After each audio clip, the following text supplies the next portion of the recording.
Well, it's almost afternoon here on day 2 of the Australian Championships. What action we have seen so far in this sectional play.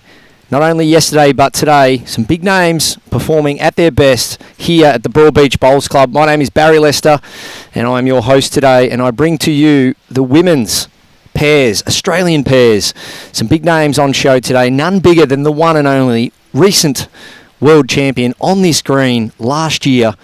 And that was Dawn Hayman. She's pairing up with Natasha Russell up against Western Australia's Linda Warburton and Lisa Featherby. It's going to be 15 ends of live action all around the world. Make sure you share that link. Spread the word. Get your friends online too. We've got 2 hours and 30-minute time limit. And it's going to be a cracking game this. Conditions perfect. A warm day. Look at that. Beautiful green here. Green 4 at Broadbeach Bowls Club. And if you want to get to all your results and keep up to speed with all the players' names, ladders, results, go to bowlsaustralia.com.au events, and you will see also the YouTube link is what it's all about. Get online. As we saw last night, plenty of comments coming through, keeping right across this game. People commenting from all around the world. We'd love to see that. Please stay engaged and give us a shout out. Tell us where you're watching from and who do you think may win this game. Always very exciting to see big names out there playing, but also love seeing players. And I know Linda and Lisa will be really up to this task. These players have all got here by winning their state titles, which is hard enough in itself. But to come up here to the beautiful Gold Coast and test themselves out against some of the world's best. There is 2 sections, 4 teams in each section. Section winners going through to the gold medal games and runner-up the sections going through to the bronze medal playoffs. And we saw Queensland last night collect 2 golds in the women's and men's triples. Kane Nelson and his team going through undefeated. Big effort there. And Nolene Dutton and her troops. It was a big performance by them too, also to come away with a win. In what was a really good game, plenty of people online, plenty of people commenting on the match, saying how good the greens were running late at night, and as they are again today, running beautifully in these perfect conditions. Not as much wind today, just a slight breeze every now and then, but all in all, can't complain about conditions. 26 degrees. It sounds terrible, doesn't it? 26 degrees, that's right. We've got the opening bowl here as the hooter sounds. We are live as the clock starts ticking. Linda Warburton, front toucher, if you don't mind. Jack length, 28 metres. Nice kind length. As we see across the screen there, both leads across the rinks there starting well. And we'll keep you up to date also with what's happening across the other rinks. Many games happening. And like we saw yesterday, many games today and results getting through to the medal rounds will come down to one bowl or one end or one result. And that's what you want to see. You want to see all the teams well and truly into these matches and vying for medals right through to the end of the section. I've got a special guest joining me soon before we introduce him. He's been doing a great job working for Bowls Australia. He's been with Bowls Australia, I would have thought now, close to 15 years, I would have thought, or thereabouts. Wearing many hats, but now the main hat he wears is putting and helping run a lot of these events, and that is the one and only Mr. Paul Holschke. Good morning. Oh, good afternoon, Barry. Thank you. Thank you for the warm welcome. It's an honour to be here and to see such a game. To see this pairs game between WA and New South Wales. It's actually, I'll be coming up 13 years shortly. How time flies, Barry. We started way back then, back in 2011. Yeah, old colleagues. As community development officers, which have then turned into RBMs and now called club support managers. It's amazing how things evolve in life. And how are you handling this, Paul? 26 degrees, hardly a breath of wind. Sensational day. A little bit on the more humid side than I would like. Yes, it is. Very true. Being a southerner, the humidity isn't really what I enjoy, but the players certainly aren't complaining. It's not so windy. It's just nice and... It's very protected here at Broadbeach. It is, especially this back green now with the extensions, the veranda, and obviously we're sitting in a marquee.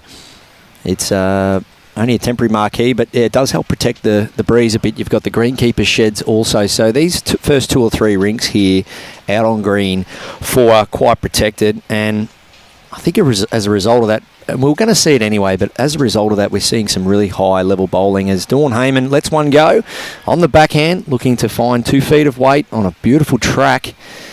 We saw it so many times yesterday, this hand just turning in nicely. She's corrected well, and Dawn Hayman, that's how it's done. That's how you do it. Wow. So 1 to New South Wales. I see Linda with the orange bowls. It's leading up well. She led up really well in the last game, what I saw. Not that I saw a lot of it, but when I came out to check on green 4, those orange bowls stood out very prominently.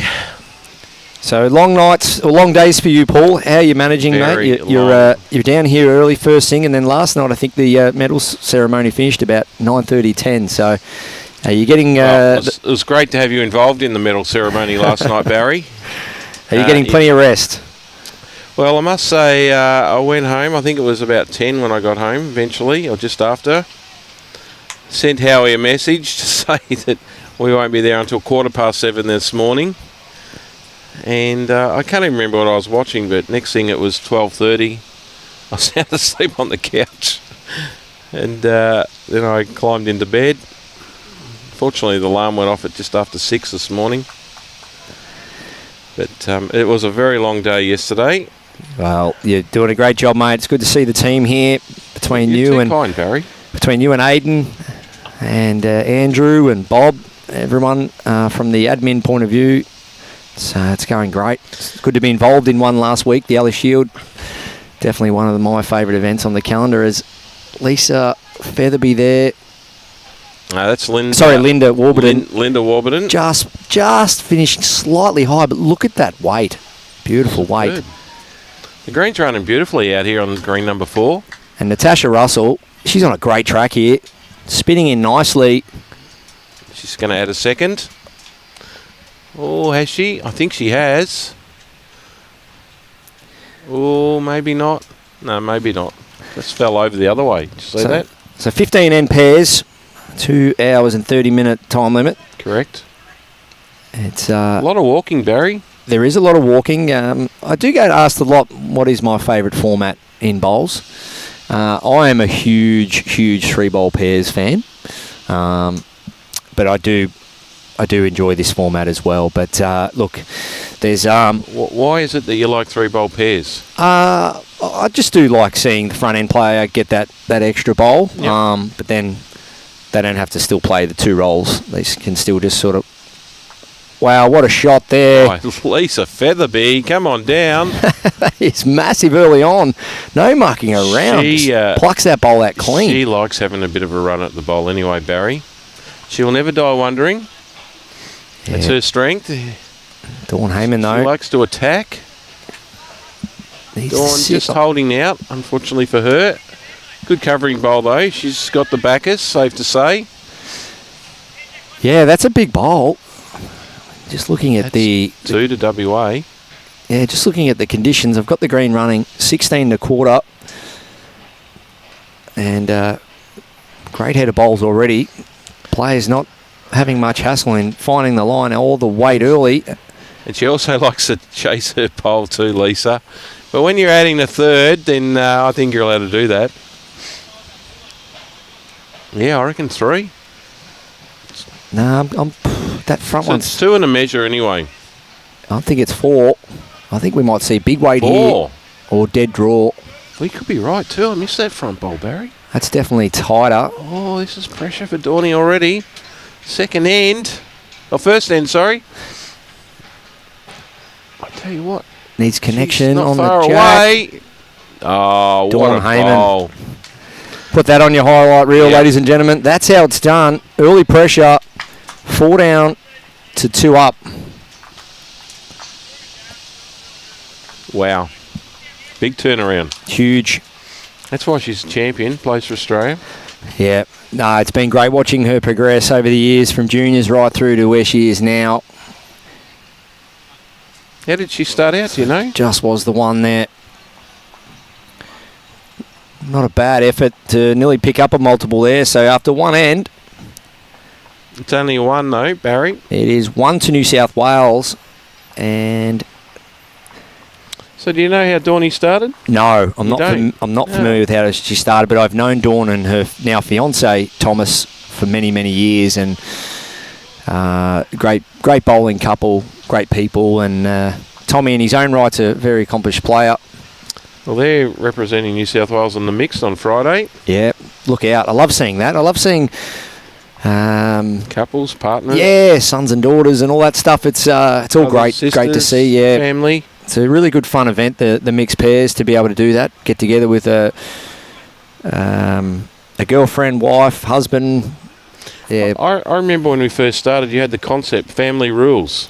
My family rules, I called it, yes. Yep. Families versus families, one night a week down at your local club. It's a great idea, isn't it? Yeah, I reckon it's a good concept. I never really went further with it other than just putting the concept together. Have you forgotten? No, I've got it on. Until I just reminded you? Definitely not. I've got... Because when My Kitchen Rules came out, the TV show, it was a big show. It was probably one of the biggest shows in Australia, and I just thought I'll call it My Family Rules, and you have one night a week down at your local club where families come together and play each other, and the conditions where you have to have at least 2 family members of the 3 players in the team be related one way or another, whether it be cousins, uncles, aunties, grandmas, and the Smiths versus the Joneses. It's a great idea. I've got it on file at home. Maybe I'll have to any revisit clubs it. out there doing something similar, please let us know in the comments. Yeah. Especially if you've got a highly populated area around your club, tap into your local neighbourhood and the country communities. Okay, so Linda Warburton there. Just it's close for shot. I'm maybe thinking the bowl at 5 o'clock. It's hard to tell, but we got 6 more bowls to come, so let's not get too carried away. Yeah, first end in this direction for the match. So just feeling their way into it. It is quite a long end, as you see the jack there, only a metre off the tee, and the mat is also just up off the tee, so be a good 33 metre length here. That will test anyone out early days. Well, I'd say that's the definite shot by Dawn.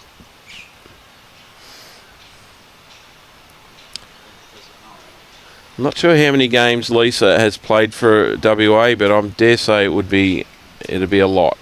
She's been around a while, highly involved with WA Bowls, been the treasurer there also, I think, finance director. So she gives a lot back to the sport. And she's given a lot back to her teammate by drawing the shot, I believe, there. It's close. Dawnie with a little bit more grass this time on her back end. Is it going to reach though, Barry?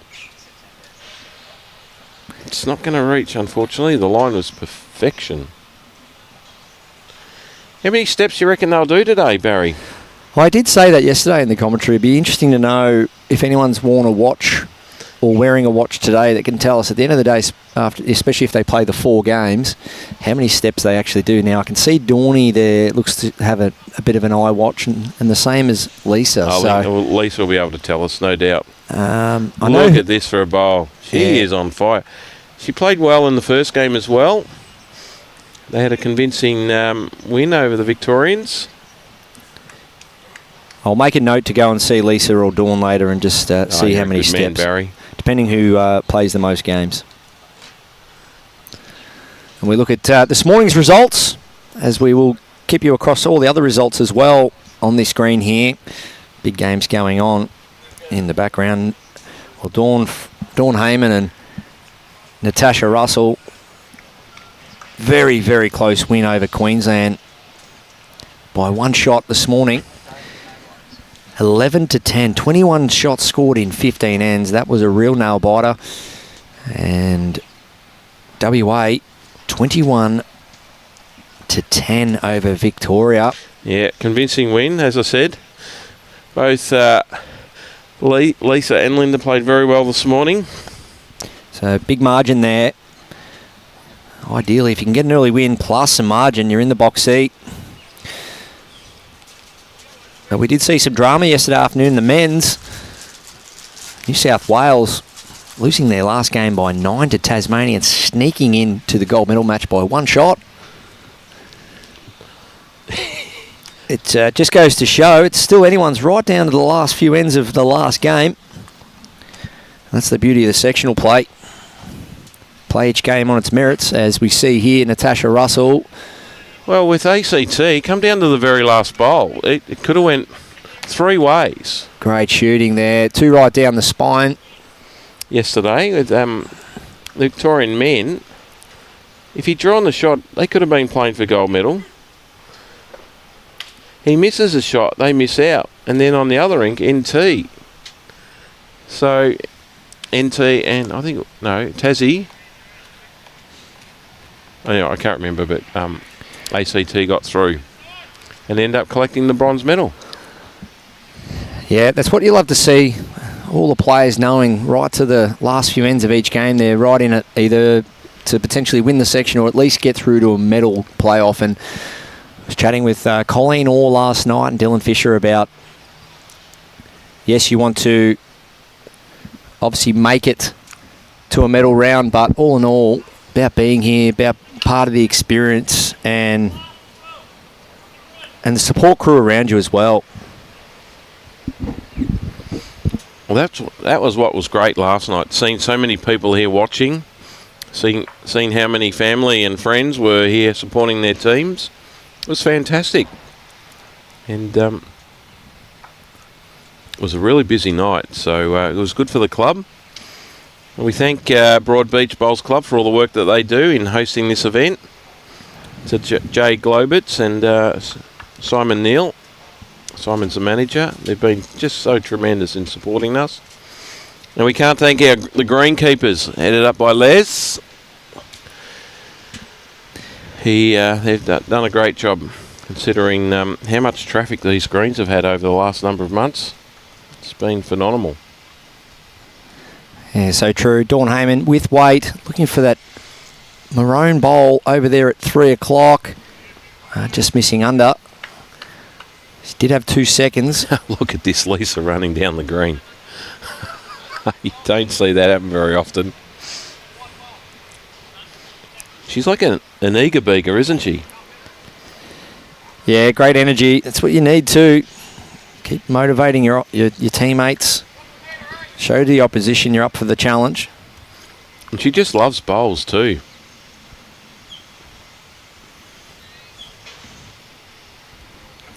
I remember I think it was the year before, not this year but last year, Lisa qualified for the Australian Indoor Championships. Fortunately for her, got knocked out in round 1. Anyway, the next day I looked down on the green, the grass greens, and there she is playing social bowls with all the members. She said, "Oh, well, I've come here to bowl, so I might as well go out and bowl." So she joined in with the social members. You love it. As we see 1-1 now after 2 ends of this 15-end match between Western Australia's Linda Warburton and Lisa Featherby. Natasha Russell, former Victorian junior. Was she? Yeah, used to play at Clayton Bowls Club many years ago. Oh, right. Did a little bit of work with Natasha. And so a couple of young guns, Natasha Russell and Dawn Hayman. Of course, Dawn having such a successful state championships. And as you mentioned, Paul, she'll be teaming up with her fiancé, Tommy, on Friday for the mixed pairs. Apparently she's having the day off tomorrow, Dawn. Don't blame her.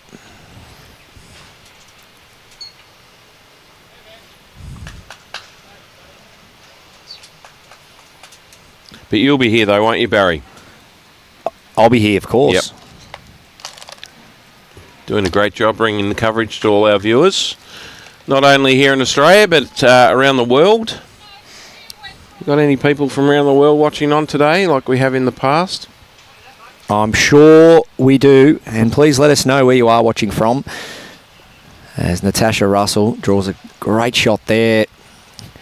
We found probably with these conditions, free running green, a little bit of a swirly breeze at times. Anything inside that 18 inches to 2 feet, just pulling up short there, Linda Warburton, is really good going. Probably that 2 feet mark. So it's going to be super competitive if you can zone in around that area as Natasha Russell comes down again. Forehand.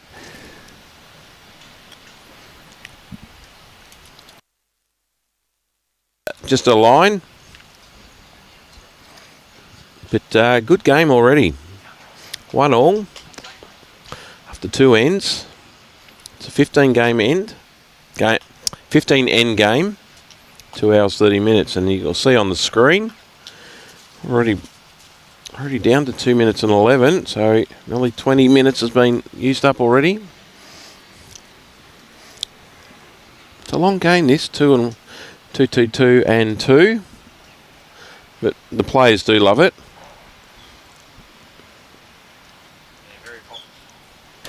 Yeah, very popular format. Yes, there's a bit of walking, but that keeps you moving too, keeps you engaged.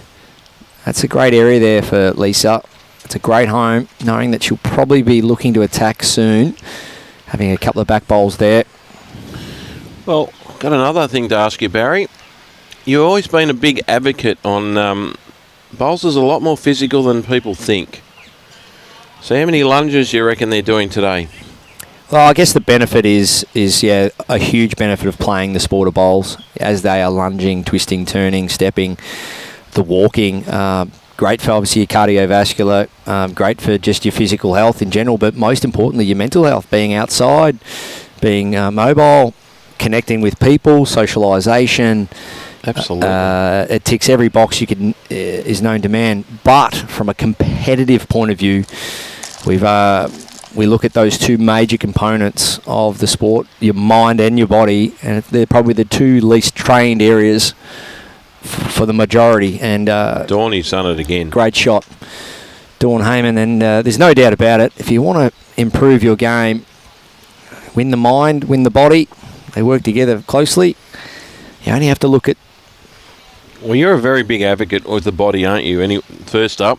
Well, you train the body. If you train the body, if you train the body, the mind is the beneficiary. There's no doubt about that. And so, what sort of things do you do to keep in shape? Ride my bike, and when you look around here, Currumbin Creek, Tully Budgerah, all around this area, it's a great place to ride the bike. Heaps of walking. Take the dog down the beach. So, how often would you ride your bike? A couple of times a week. Yeah. Try and knock over a little 20k ride to Burleigh Heads and back. Pretty cruisy, but yeah, it's a great it's great for my knees and my legs riding the bike. Stiff there from Linda. Just missing on the outside. Yeah, I can't encourage that enough. It's good. You go swimming much? No, I don't much these days. Only when I'm in Bali. Don't trust the sharks over here, mate. Oh, they'd see you and they'd go swimming away. Oh, this is a big effort from Natasha. Little edge, and that's really going to a good home. Though. Yep. So as we see there, Lisa Featherby just asking Linda Warburton just to trail that jack 6 to 8 inches around the corner. We've got Phil Richards watching from Norwich in England. I've been to Norwich. Quite a big city, really. So good, good morning, Phil. I'll have to double check that. It would definitely be morning. Yeah, good morning. I get a little bit confused with the daylight savings and being across the border last week, having everything on New South Wales time. There's two things I just cannot understand how in Australia. The two things are, how can we not have daylight savings around Australia, and why our school holidays aren't on the same dates?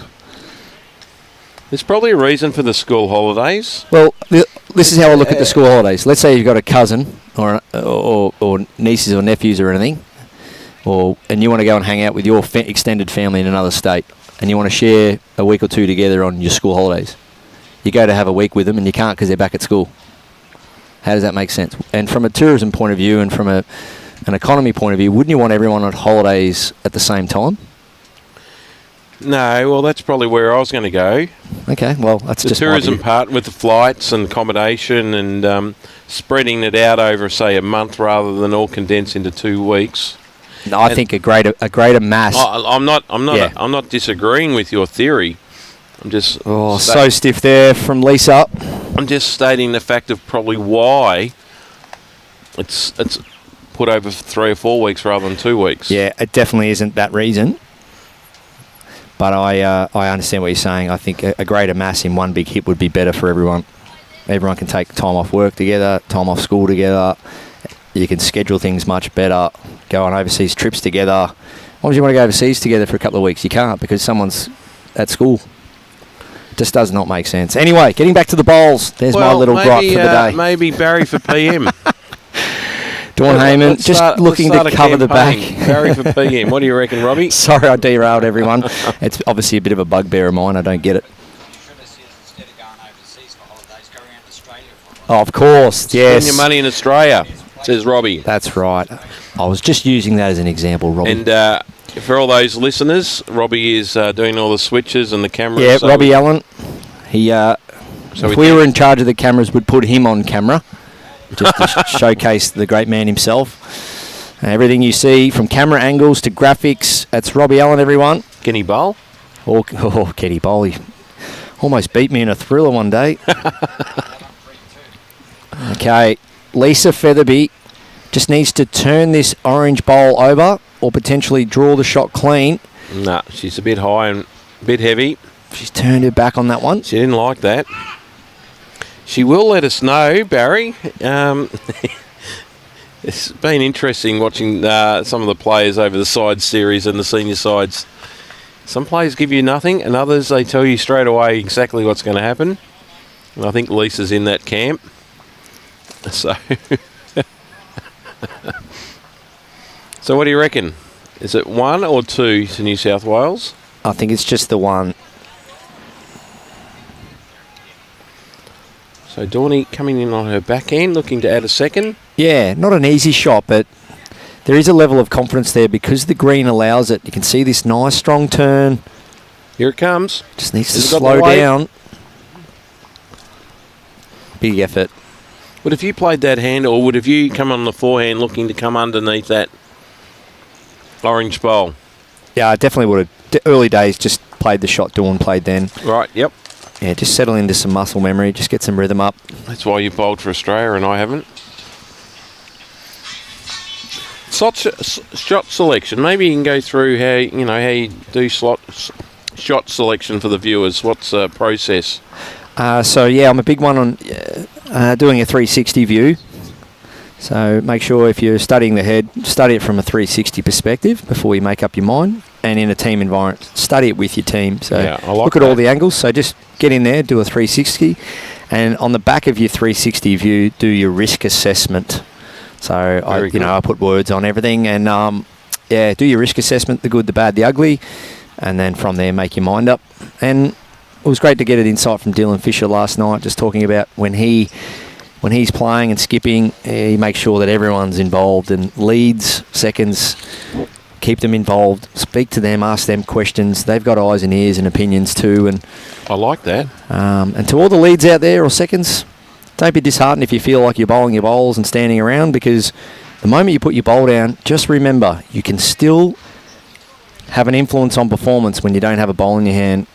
You might be encouraging, might be supporting players. There's so many ways to stay involved, and just know that that's a big role to play when you don't have a ball in your hand. Good start here by Linda. Yeah, lovely shot. She's really found that hand well. Natasha's on a good line, really, just probably over 4 feet. Do you cover that in all your coaching sessions, Barry? Absolutely, I do, yes. Yep. That's in my playbook. I sort of get that from golf. You see the golfers, they'll do a 360 walk around the hole, getting a real full feel of before they have the putt. Same as a bowl. You got all the bowls there, you got all the angles, and it's great to get and Alex Marshall, the legend himself, he's a big one on that. I must admit, when I study watching his games on YouTube and that, but for my own education, yeah, Alex does really big 360 and studies those heads quite intently and goes away and plays his shots, and not many better than Alex in the game. So what would you recommend for those who are starting out? Find someone who can help them, or just watch a lot of bowls? Yeah, borrow time. Borrow time off people for sure. Find out who are the really experienced players in the club. Not necessarily have to be the club champion, but anyone that's been around and maybe played some decent level of rep stuff, and yeah, sit down, have a beer or coffee with them, or whatever you choose, and get a bit of an insight. Might not always be about shot selection. It might be just preparation, or just pick their brains. Absolutely, there's a lot of great knowledge out lot there. To learn. As we see, Dawn Hayman sit that shot bowl of Linda Warburton's and get the shot. So that's great for Dawny, just to get the shot back straight away on that backhand.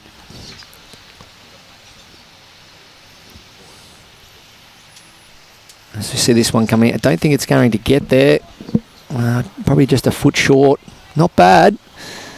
It's forced Dawn to switch to the forehand. Let's watch this wide drawing line. See if it gets out to that paint there. So the rink is about 15 feet wide. You can see that bowl's out at the paint, coming back. So you can see that that's easily 7 to 8 feet of draw. Oh, wow. And it still wants to cross the line. That's 2. It's brilliant bowling, Dawn Hayman. It doesn't hurt to put numbers on things. You see that bowl travel out to the paint and come back to the centre. Put a number on it. What is it, 7 or 8 feet? Keep it fresh in your mind. It's good insights, Barry. So when you first started, who was instrumental in your career? Oh, my dad. My dad got me involved in the game. Yep. Dad played, Division 1 stuff, but did he? But he was always big on, really cementing the basics.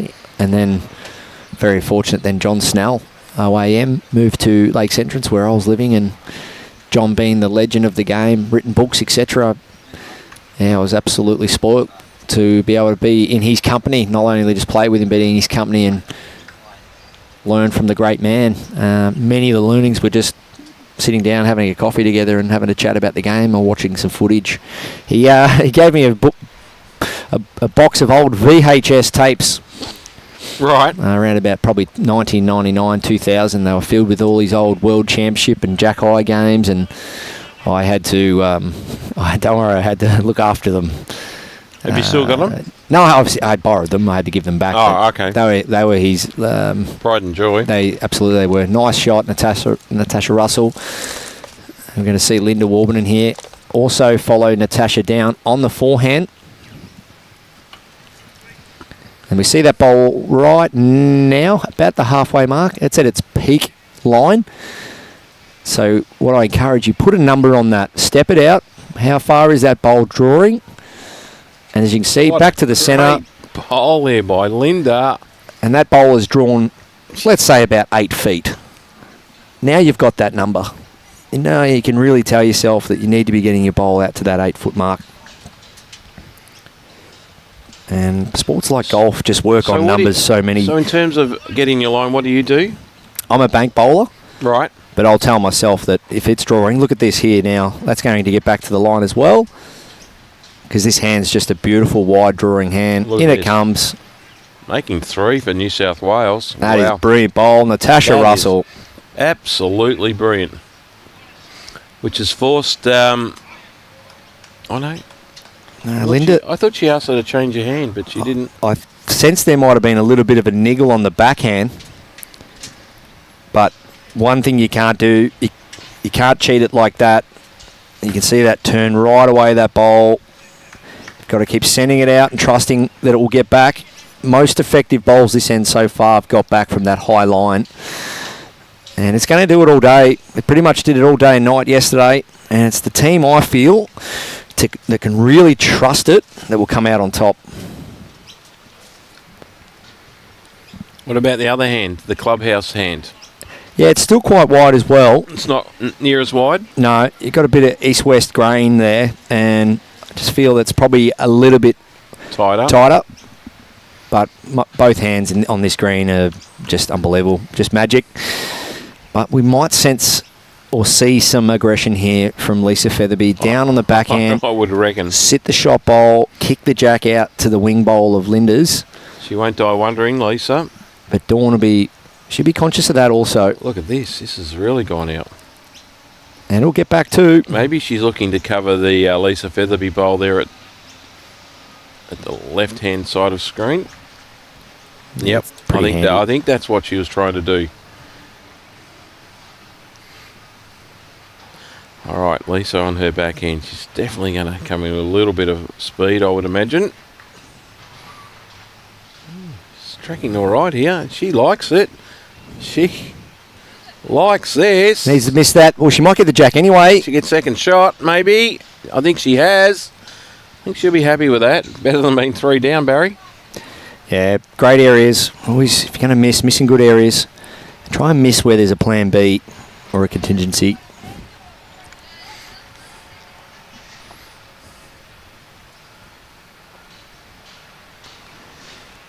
And nice, loud, precise call there from Natasha. Sometimes you're only as good as the call you receive.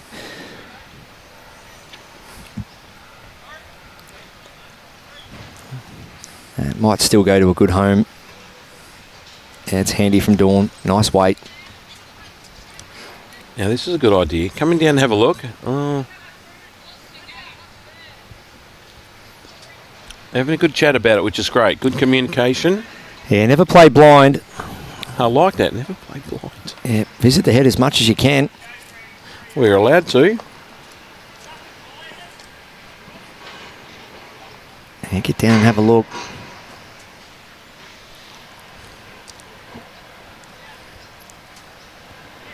It's on its way. Forehand. Comes down to a speed. Yeah, it's going to get travelling. back. Look at that, get right back to the centre line. Just one down. Yeah, big save though with her third delivery. Massive save. Oh, at least 3 down.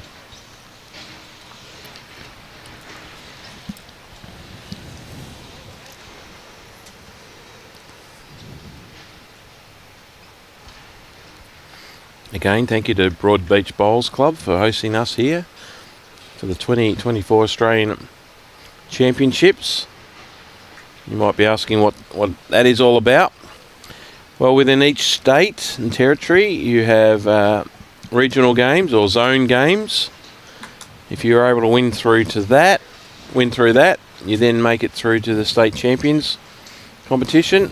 And if you're able to come out on top, you then get to represent your state here at the Australian Championships. So for all these bowlers, they've played a lot of bowls, a lot of events to get to this stage. That's brilliant from Natasha Russell. As I mentioned before, Paul, anything inside 2 feet is great going. A front resting toucher in these conditions, that's as good as it gets. But you're right, it's a long journey, many games, many hours, a lot of training. That's the thing too. You look at the event schedule and then you think, well, wait a minute, what about all the hours of training that come with it? And time management is key. Did you try to play did you try it for this event? Yeah, I had a crack with Benny Walsh in the pairs. Right. Quarter final, I think. Not a bad effort. Did all right, and it was great to have a game with Benny for the first time. Is that in the within your region here, the Gold Coast Tweed region? Well, yeah, it was played on the Gold Coast. Yep. But it's state championships are open here. You can play with anyone you want, and it's just 2 weeks of bowls, Robbie. 2 weeks of bowls, all done in 2 weeks. Oh, so from first round to final. It's not like what we do in Victoria. No. Basically, your Victorian Open is how we run our state champs. All the disciplines over 2 weeks, done from start to finish. So you can play with someone from Early Beach. You can play with Millsy. Or Spanny. Shane Spann, 2 lefties. So, Dawn Hayman. Maybe you should team up with Spanny next year. He'd love that. He's the man. Big shout out to our friends at Early Beach. They've actually qualified for the BPL Cup National Final, Barry. Yes, they have. Good friends of mine up there at Early.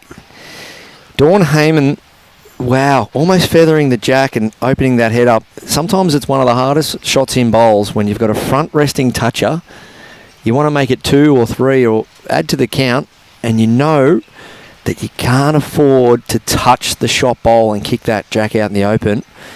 So it's walking on eggshells at times when you've got a front toucher. And Dawn, I think she'll be just looking to send it out. So for the opposition, when do they pull the trigger on trying to take it out? Do they put some bowls around it first? Yes, critical mass. Yeah, try and win the numbers first. You've got some great sayings, Barry. You should put all this in a book. It's in my playbook. Yeah, but critical mass, so it's bowls in the head. Write a book and so everyone knows the most important things in bowls is bowls in the head. I call it critical mass, just winning the number game. So I think here, Lisa will be just looking to get something in the area. As I said, try and win that battle of bowls in the head and look to play a weighted shot when the time is right.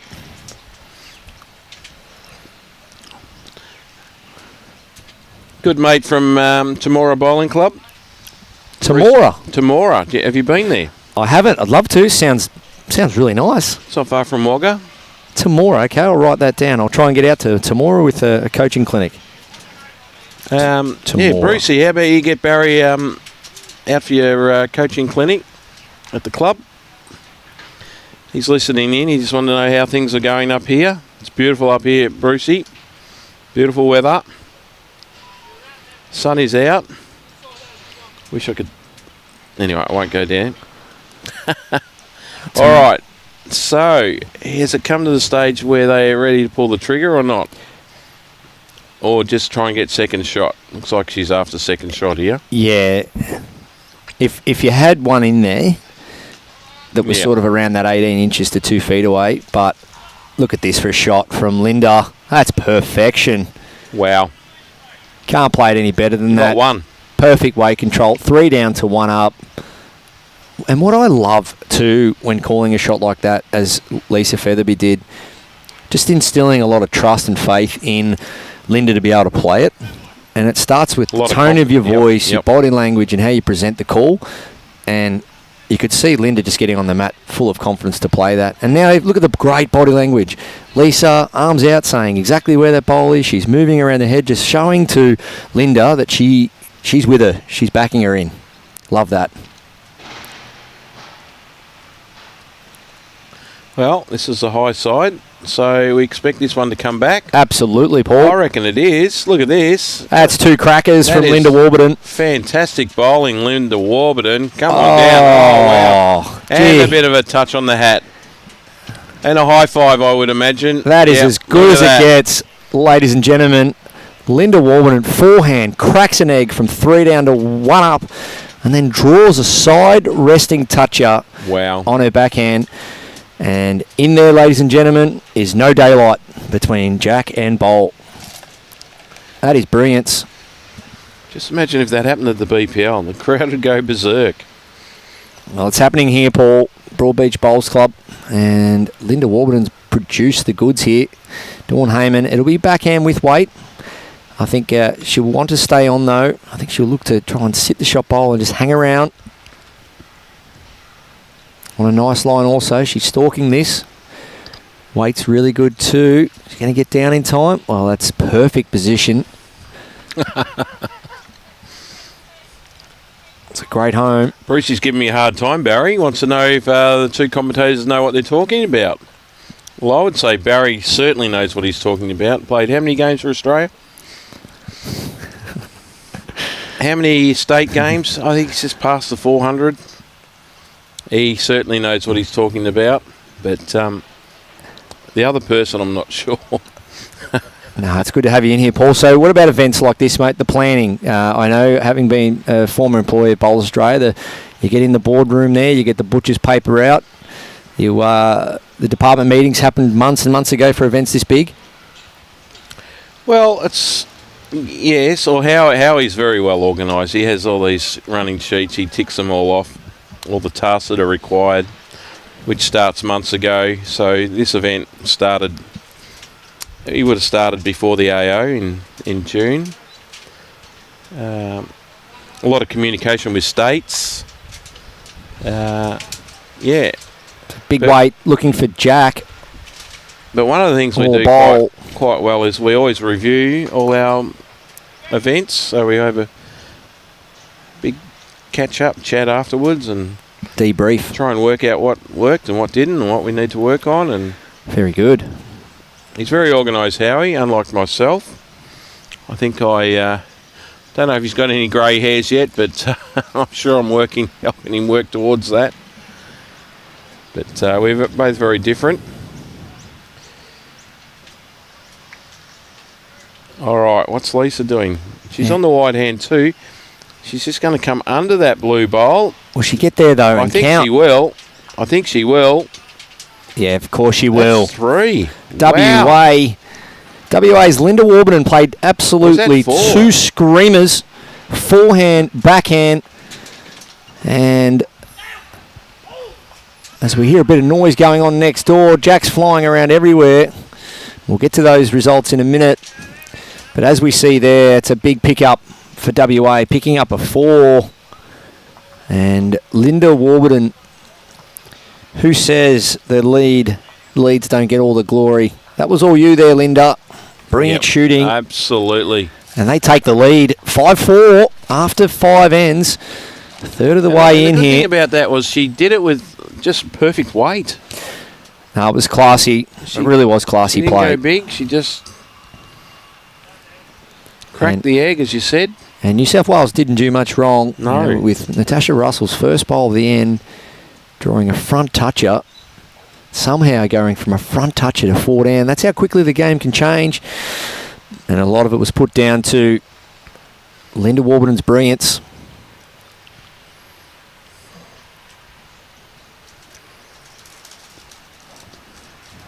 As we see Linda on the backhand again.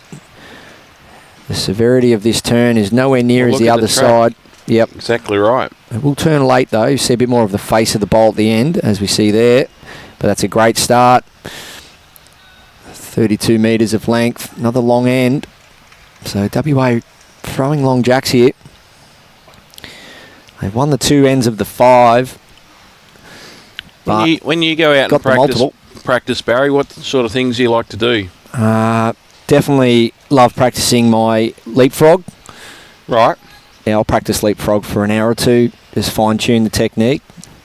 Which is? 2 cones about 10 feet apart down the centre line.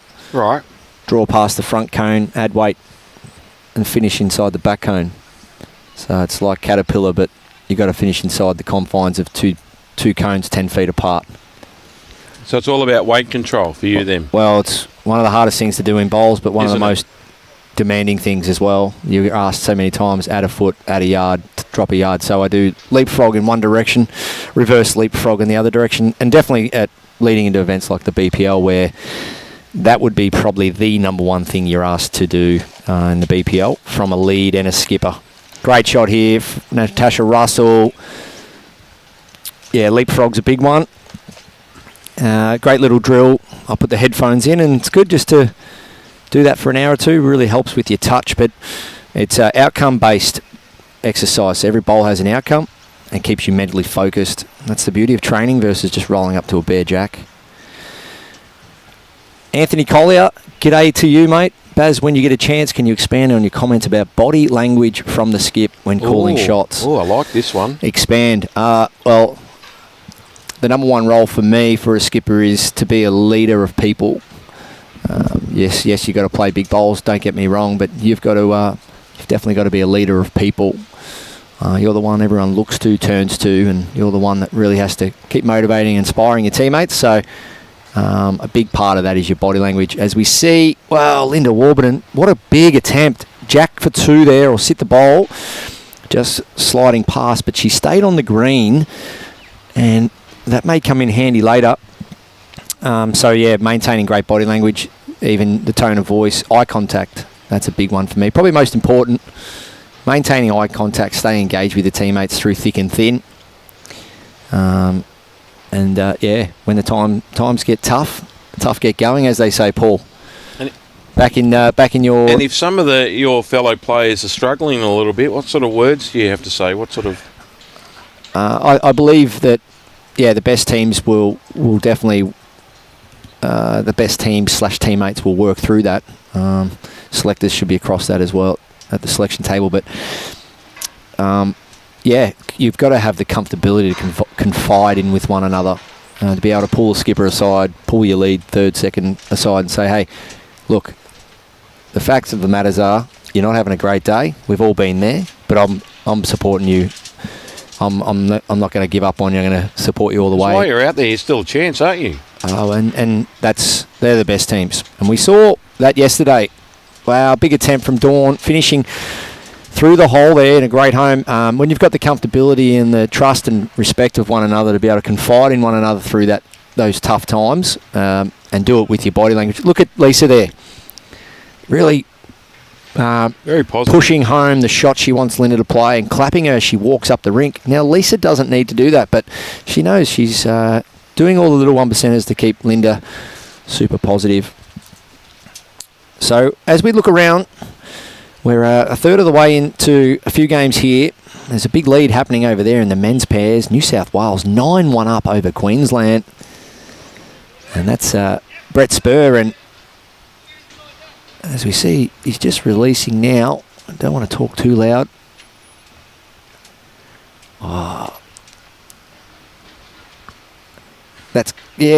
Thought it was. I just paused on that. Yes, I thought it was going to catch the edge. So Linda Warburton, nice little slide off the front. We saw a few slides last night, and it's part of the game. As we say, you got to miss in good areas, but unfortunately for the New South Wales team, Linda just getting the maximum result there. I'm asking a lot of questions here, Barry.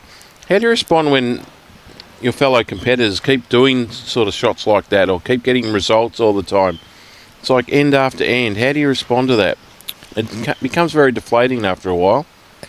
It's very psychological, isn't it? Well, you've pretty much you've pretty much answered the question yourself there by using the word deflated. It's up to you how deflated you get. You're maintaining that self-belief in one another in a team perspective. That's all you've got, really. And the belief that if it can happen to them, it can happen to you. Exactly. I won't get into too much psychology around that, but...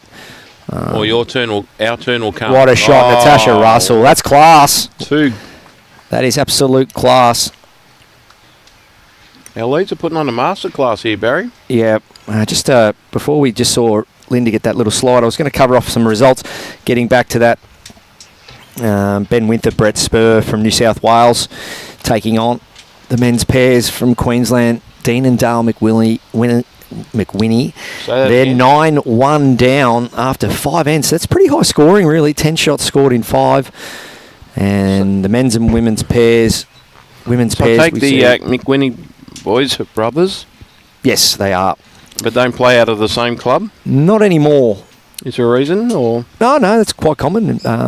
Players move around for various reasons, and Dean was at Burleigh, went up to Hamilton. Now he finds himself with the Pelicans at Musgrave, and fair enough. Dale's at Burleigh, and we've got Ben and some weight here from Lisa. Ben Winther and Brett Spur from Mount Lewis Lions. So they're in a position 9-1 up. Men's pairs, Victoria up 5-1 over NT after 5. Still a long way to go in those matches. We'll keep you up to date.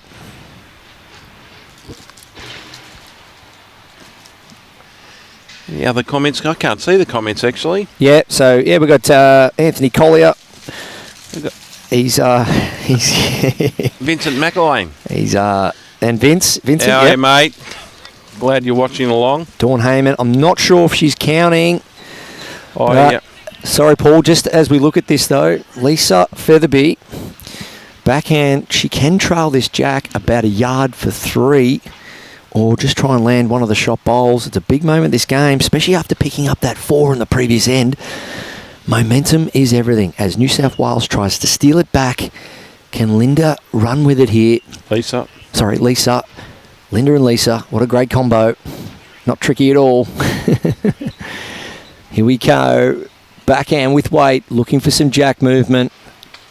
So to get Linda out of the way. I'll She's tell you pretty what. Close. Through the hole. Oh, goodness me. Wowzers. Huge effort. That was perfect weight. Jack down the line for 3. If Dalton come in on her forehand, either draw it in or sit on their front bowl to the left. You can see she's out to the paint where you need to be. Tell you what, she's not far away here. Played it well here, Dawn Played Hayman. it extremely well. Give that a little nudge. That could even make 4. Well, it's obviously 3. Will they measure for 4? Wow. Swings and roundabouts. Just a 3? Or is it 4? 3 shots. Just a 3. 7 shots to 5 in the way of New South Wales after 6 ends. Well, that just shows you can drop a 4, but there's no reason why you can't just pick up a good number on the next end. It's a positive mindset. And off the back of Anthony's question there, that's right. Both players, Dawn and Natasha there, great body language, stayed positive, backed each other in. Stick to the process. And that's what we saw that last night. What a gallant effort from the women's WA team in the triples final. Dropped a 6 on the second end. And I said if you walked into the venue and you saw a team that just dropped a 6, you wouldn't know it. The way they carried themselves after dropping that number and fought right the way through to the end it was great signs from WA. They didn't give up. No, it was really good performance to claw their way back to nearly snatching that win. Another good start by Natasha. She's been bowling brilliantly here this afternoon, here in our second game. So it's sectional play. We have 8 teams representing our 8 STAs. They are placed randomly into 2 sections of 4. So each state gets to play 3 games. The winners of each section then play off of the gold medal game, which will start at 6:15 tonight. And the 2 runners-up will then play for the bronze. So even if you don't win your first game, and you think, oh, well, we're not going to be able to make it through the gold medal game, you still got a chance for the bronze, and you never know. If luck goes your way, you could even still play for the gold if you win your 2 remaining games. So you're never out of it. As we said yesterday, with Victoria and New South Wales, Tasmania and ACT, it came down to the last bowl to determine who was in what position. After three games, was it 36, 52 ends? It came down to the very last bowl. Yeah, a lot of bowls played, and these players are up for it. They'll be managing their day. Hydration's the key today as well. Hydration starts the night before. Does it? Absolutely it does. You want to wake up hydrated. Is it clear or is it... You don't wake up to get hydrated. You wake up hydrated. I remember many years ago... What do you do? Water or electrolytes or... I definitely use the Voost tablets as much as I can. Put a Voost tablet in the drink bottle. They good? Yeah, they're great. Great electrolytes. They're good. Some people Where do you buy them choose from? Coles? Yeah, yep. Some people choose the Powerade powders and stuff like that. They are a cheaper option. The Maximus, they're good from Aldi. They're cheap. They're like $2.50. They're a litre sports drink. But yeah, you'll see different players in at this level and a lot of levels. Eating bananas and snacking on fruit and nuts and stuff like that. We saw that right through the Alley Shield. A lot of the teams having their little cool bags behind the rink, snacking on fruits and things. So it's great to see. They know these players, these athletes. They know to get the best out of themselves. Great bowling. Like Lisa Featherby has. Wow. You've got to stay full of nutrients, stay hydrated. Long days. End for end here. No mucking around. Well, Dawn having a bit of a run at this. Dawn She's Hayman. not far away. Got it all the way. Killed the end. And out of bounds it goes. So we replay the end. We sure do. That's clutch from Dawn Hayman. Both skippers here, Lisa Featherby and Dawn Hayman, playing a couple of big bowls, but Dawn there, no mucking around. Did not hesitate, did she? Big for her confidence. She walked to the other end and said, I'm going to get this. Lisa had a big smile on her face, knowing that Dawn had to pull out a massive shot.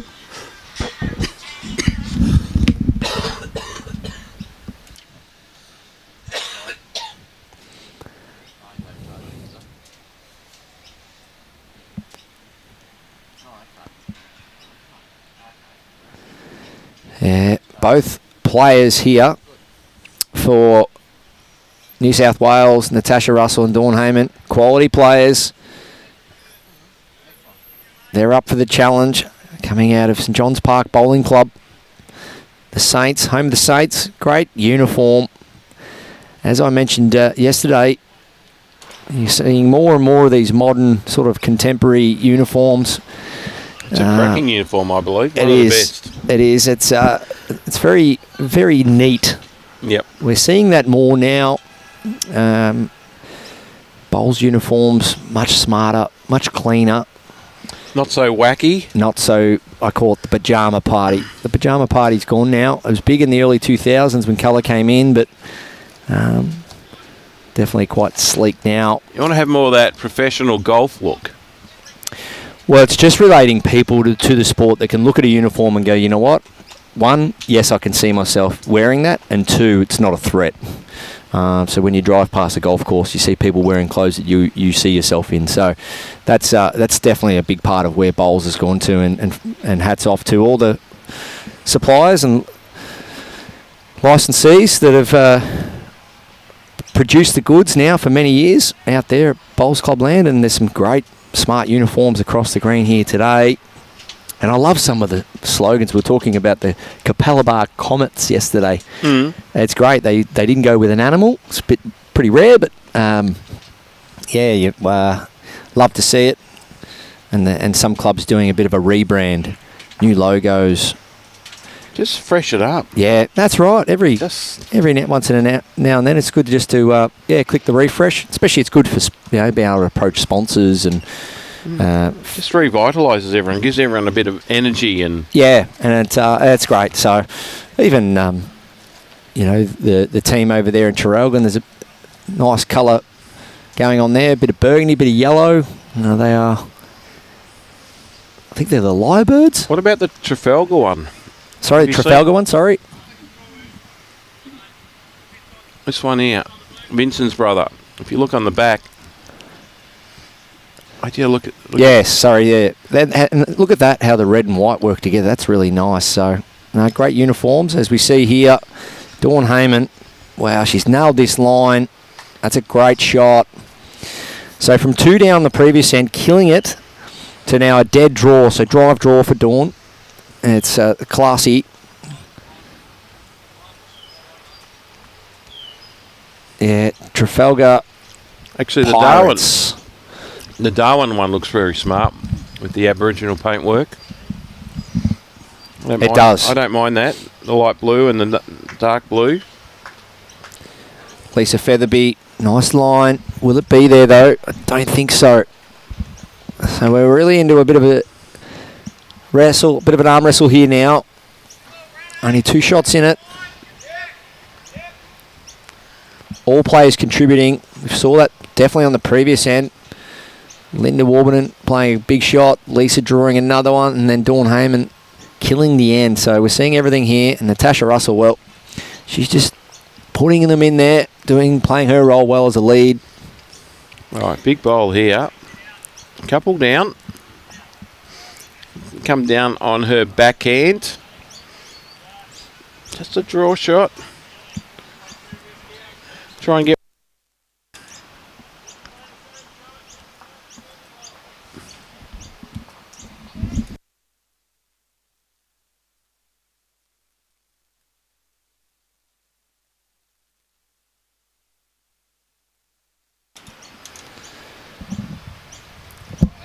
It's a bit of a tricky head. There is a target there, but also a couple of little holes if you go just flirting with it. That hole between shot bowl and jack. There really probably isn't a hole there if you go quite quick, but if you do swing, makes that hole wider. So will we see some form of weight now that Lisa's got third shot? And I think Dawn Hayman will be all over that. I think we'll see Linda Warburton maybe just have a little niggle at this now. That might be in her eye on the draw. Yeah, once again, great body language from Lisa. Just saying to Linda that bowl's a full yard out and then putting her foot down where she wants it. So, good indicators. And as that bowl disappears... All right, Linda. Out it goes, but it will get back. Really wide line this time. Not a bad home. She's got the backers now, Barry. So the Mossman Park uniform, mosquitoes. Looks like the mosquitoes there. There's a ship.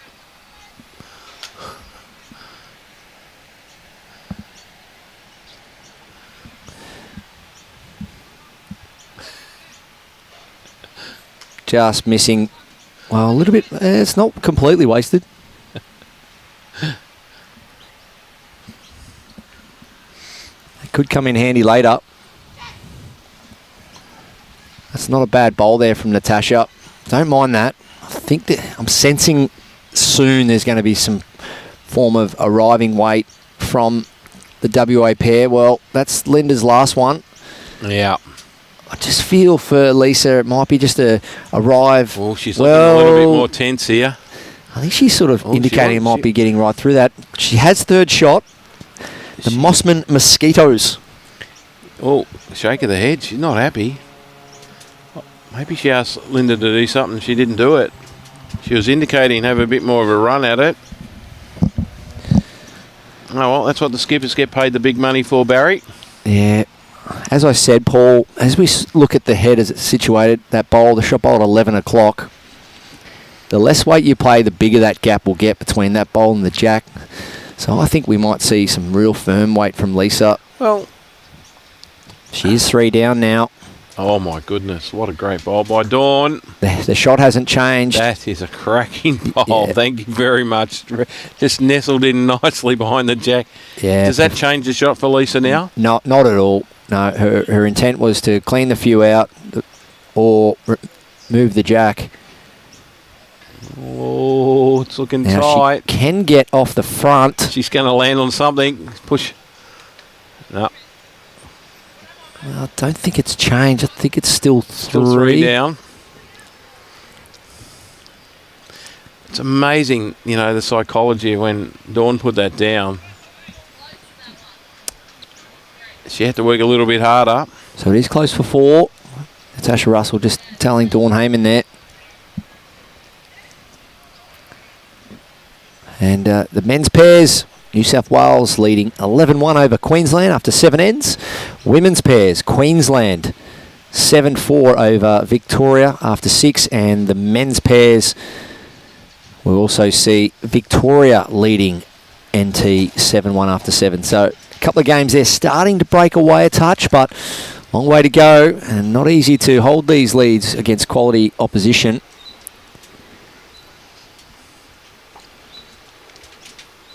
Dawn Hayman, that bowl right behind the jack.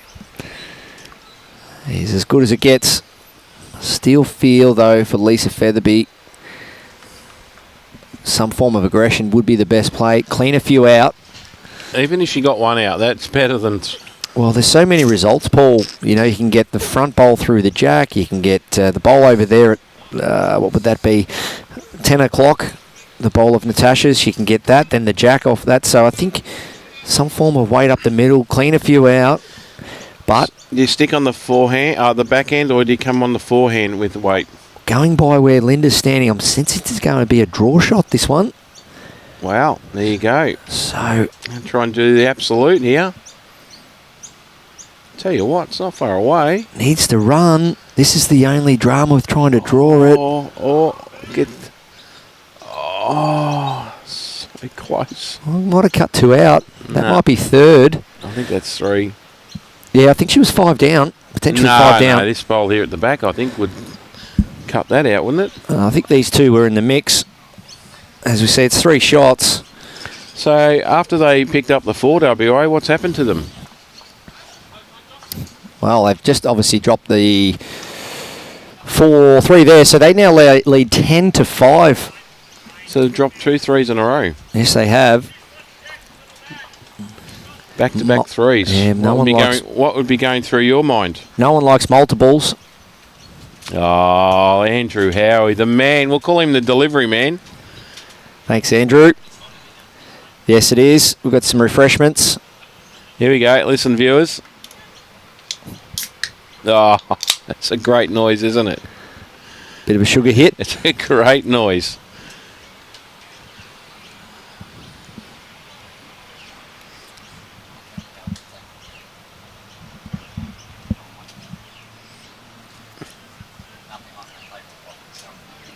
Can't get the tablecloth dirty, Barry. No. Thanks, Robbie. They'll look after Barry's. We've got everything here. We've got the lollies. We've got a bit of... I got the lollies, all right. They're fantastic. Brought to you by Robbie. Love that from Natasha Russell. 10-5 up, trying to really run away with this game, giving the bowler a chance in a good zone. And Linda Warburton out on that high hand. Watch this come back. This will cross the line.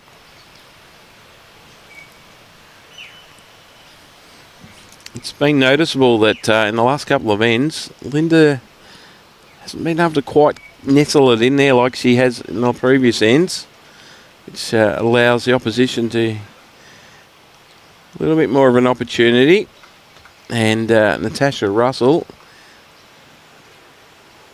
just pulling up, 1.5 foot short. Still very good bowl though. Yeah, two shots right down the spine there for Natasha. And they're both on that backhand coming in this direction. We noticed last night the effective rate on the draw, the west side of the green versus the east side, was much higher for most players. Linda, second shot, I'd say. Yeah, nice reply. Just the ability for all the players to be able to really stay effective on that high drawing hand proved quite difficult. And we saw some players mainly switch to the narrow hand and definitely increase their effective rate. And sometimes it takes someone to tell you, or if not, like we saw Therese Hastings, first few ends, forehand in this direction last night. Once she switched to the backhand, her effective rate went right up. She went from about 62% right up to 73 or 4. And this hand is definitely a little bit tighter. Narrower hand. It's just going to pull up a bit shorter than she would have liked. So we just a couple of comments there from Bo. Did I hear Aaron Sheriff's coming over to the west to play a match for Cardi Cats? Yep. Yes, I did. That is true. Yes, I did. That's great. There's a bit of that happening. I love that about where the sport's going at the moment. We're seeing that happen definitely in AFL football, and that some big name players getting out and playing some rural games or some metropolitan games for some clubs. Ex-AFL footballers, wouldn't they, Barry? Yeah, that's what I mean. And we're seeing that in a bit in bowls. Some current and former names of the game, and great to see Aaron travelling over to WA. And Bo's saying, any tips when playing with Aaron Sheriff? I'd just, if I was you, Bo, just listen. Told. On green, stay out of his way, and then, but also hang around him as much as you can. Aaron loves an absolute laugh. He loves telling a joke. He loves hearing a good joke also, but probably in the a few hours you can get with Aaron, take it all in. Yeah, enjoy his company, and if you've got any questions, Aaron's always good with his time. So I'm sure there's a few tips in there he'll give you, and yeah, make the most of it, mate. So yeah, all the best to Aaron Sheriff heading over west and to the Cardi Cats. I'm sure, yeah, it'll be great fun. I wonder who they're playing that weekend. Yeah, opposition's probably getting prepped ready already. Is the draw out yet, Bo? Let us know. I wonder if they can fly Barry over. No. My alliances are somewhere else in the west. Oh, really? Yes. All will be revealed soon. Oh, big announcement to come. Nothing like a big announcement by Barry, the one and only. No. I'm sorry, Cardi Cats, but I did chat with a friend of mine in the West fairly recently about maybe coming over for a game. If it can happen. Great place to visit the West. Oh, can't get enough of it. So, playing Manning. Do you reckon you'll be off to the what's it called? The tournament? That where you buy gold. Dear, I've lost it. Okay, we'll come back to that one. So, what's it called? Linda Warburton just missing high there, looking to come down and sip that shot bowl of Natasha Russell's or promote her own. The Perth Mint. Come back with some gold, mate. I'm not really. Not really interested. I've done a little bit of gold detecting. No, actually buying gold bullion. Oh, right. I got a mate who travels over to Perth to buy his gold bullion. Apparently the best gold bullion in the world. And you can see Lisa's right foot there asking Linda to come on down, try and turn her front one up or sit that bowl of Natasha Russell's. Another slide. Whoa! Pretty good speed, but as we see so many times on that hand, just turning away. You probably didn't quite get what I was trying to say. Like, you go over there, get some good coin, come back with some gold bullion. Someone with a bit of money, Barry, loves. No, just go over and play for the love. Have a good time with the boys at such and such club that I can't announce. Good on you, mate. I know Ben Twist and Brianna Smith went over and played with Carlisle Park, Victoria last year, and they reckon that was an absolute ripper weekend. They came in, they did a coaching sportsman's event, and they said they had that many people through the club. He said it was absolutely very financially valuable as well to the club, so it was a win for all parties. So, Patrick Keefe at Victoria Park, Carlisle.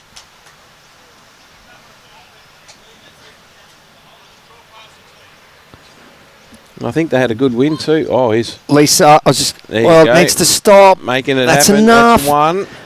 That's a big bowl. 10-5 down. Getting into the back half of this game. They just need to get the mat back, don't they, Barry? How's the body language? Chasing it, yelling at it. They do. Yes, they do. After dropping a couple of numbers. So they picked up the 4 and then they went long. I think if they get the mat back this time, they might go a bit shorter. And I think you'll see a bit of a chat as well. I think they'll get together for a bit of a talk. All right. What can Dawny do? Oh, needs to leave her own. Tell you what. Can she get it clean? She's got it. Oh, she's turned both bowls. My goodness. My goodness. Yeah, great effort there from Dawn Hayman. Just can't believe it. Standing there in the middle of the rink. How did that happen? How did I move 2 bowls? Yeah, to turn them both over like that. That's incredible. So it's going to be backhand now for Lisa Featherby out on a high line. If she happens to draw it, that'd be a bonus, but be a case of not trying to waste the bowl here, I feel. Just get a feel for that hand. She might have to play a big shot down there later in the game. Well, she's looking to come around this front blue bowl. I don't think she's going to make it. Nah, ran out of puff. Obviously didn't have enough Wheaties for breakfast this morning. So can you still buy Wheaties? I'm a Wheat Bix man. Not about Wheaties. Don't think so. So that's one shot to WA, much needed after dropping a couple of 3s in a row. So WA pick up the 1. They're now down 6-10. I reckon Robbie would have had Wheaties when he was growing up. With 7 to play.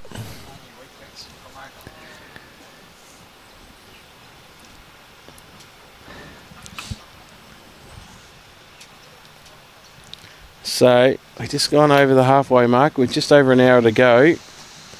Interested to see when we get this game finished.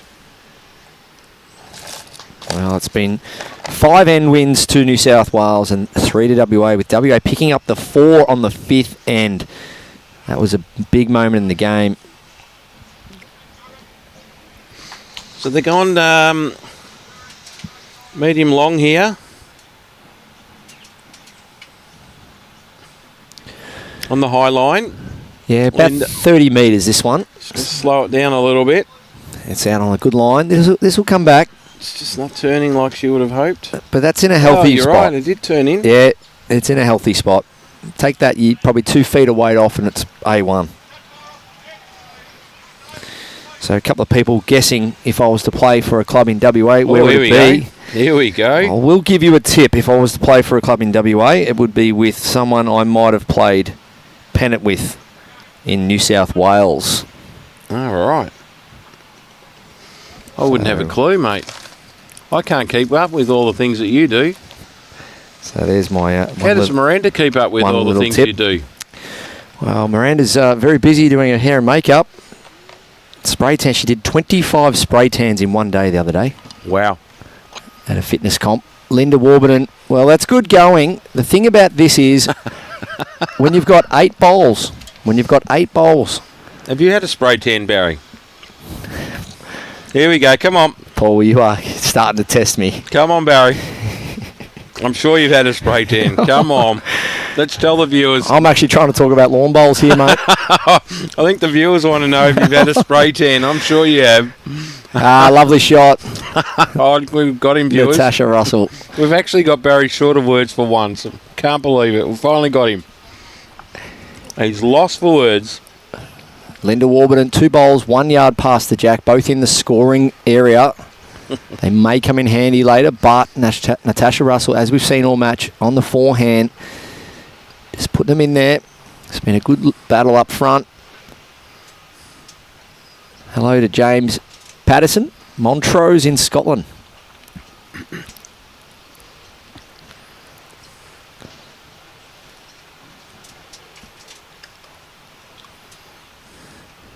Spray tan, only when just to test out some of the new colours, mate. Oh, right, okay. Did it come up all right? Did you have a nice glow about yourself? I wish I was that tanned all the time, but... Oh, you're pretty good shape, Barry. No, I had to do a TV commercial for the 2018 Commonwealth Games on Channel 7 and required taking my shirt off, so I had to have a spray tan for that. Did you shave first? Did you give it a nice little... waxing first? So that's when you've got Dawn Hayman playing this well. Look at there's that. Better things to talk about, Paul Holschke, or else I'll be sending out a message for someone else to join me in the commentary box. Great shot, Dawn Hayman. We're keeping the viewers entertained anyway, Barry. Find out a lot more about Barry than ever before, I think. Lisa Featherby. What a great opportunity we have. Just coming under it. Well, needs taking out her own bowl. Needed a solid touch on that. So really only the one in the head now. And because it's standing up and it's not near the jack, it's really vulnerable, that bowl now. I'm pretty sure Dawn will get another one fairly close here. And we did talk about when to pull the trigger. Do you think she pulled the trigger at the right stage? Or would it have been better to just put another one in there? Build the head? Yeah, well, there's still a little bit of room for second, wasn't there? Yeah, sort of that 18 inches to 2 feet. So probably gone a little bit early, but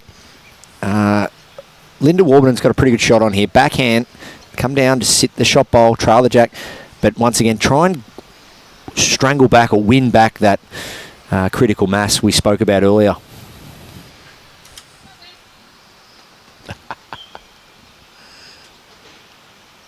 We love Barry.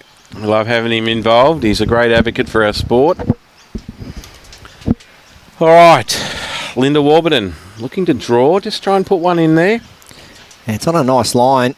No, it's got the weight. I think it's a bit narrow, Barry. It's trying to hold. It's a bit narrow, unless it can get a little. It's close for second. May feel the back one. At least there's something in there. Which is what Lisa needed. Good call there from Dawn. Let's go. So you saw Dawn. What do you think about skips with their hands on their hips? How do you feel about that? Is that good etiquette or... That's completely fine for me, yeah. That's fine. You don't have a problem with it? No. Careful, Natasha. Added another one. Look at that. There's 3. Yeah, that's good shooting. It has widened the target a little bit, though. So that's now about pretty much a 3-bowl target now. Jack, gap, or bowl. She's asking for a little bit of weight, I think.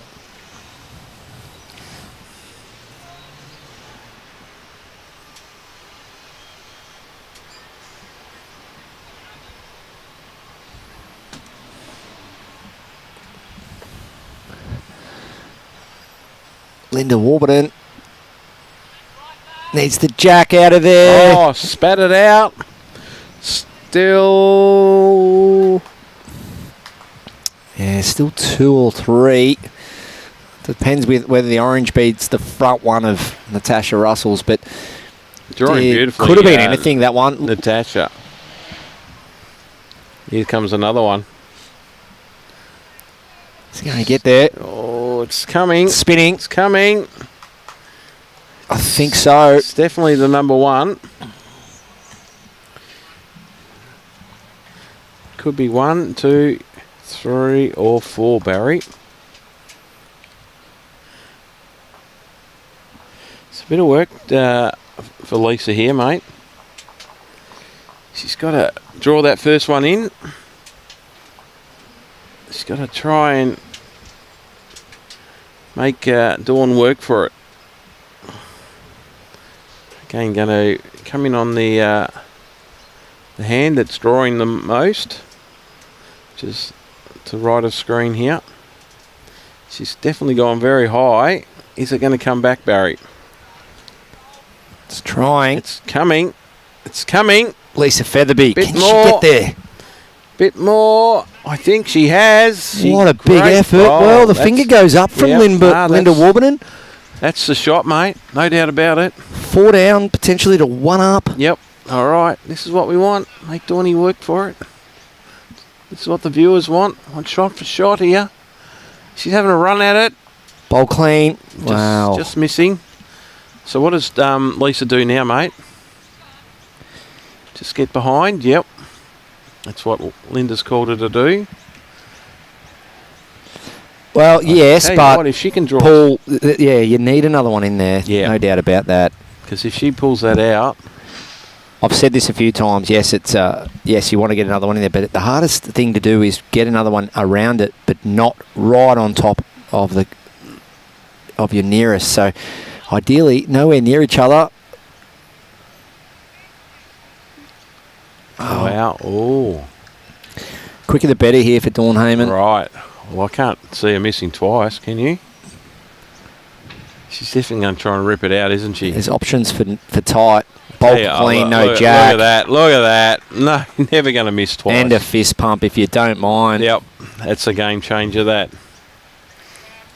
Now what is it?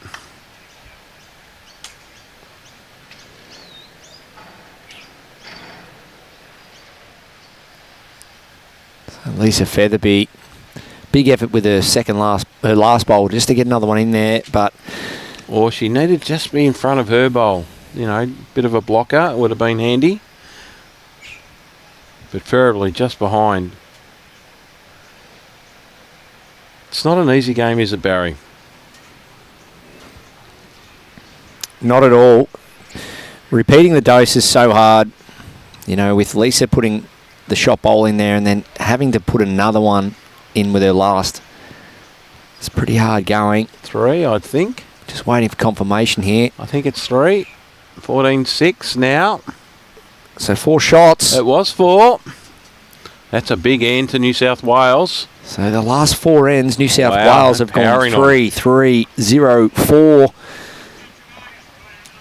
10 shots in 4 ends. And lead 14-6. 6 ends to play. Nice little gap now.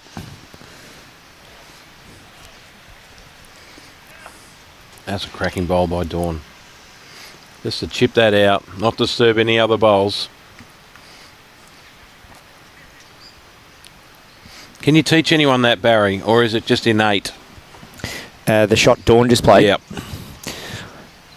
Well, Dawn got a lot of learnings from her second last delivery, knowing that there was more results being tight, bowl through bowl, come off a bowl if need be. She knew there wasn't really a contingency for being high, so she took those learnings, I feel, and then straightened up her touch. But a player of her class, yeah, it's the reason why she's a phenomenal player and wins so many events, because she's got that shot and that shot's play. But I think that both players have gelled really well. I think they seem to really feed off one another really well. And not taking anything away from Natasha Russell, she has been a quality player for a long time, playing high level rep bowls, and that's the reason why. Great correction from Natasha. But it's still brick by brick here for Linda and Lisa. They're still not out of it. End by end, just chip away, get a couple of ones in a row, and try and find a number if it presents itself. Still 6 ends to go. Absolutely.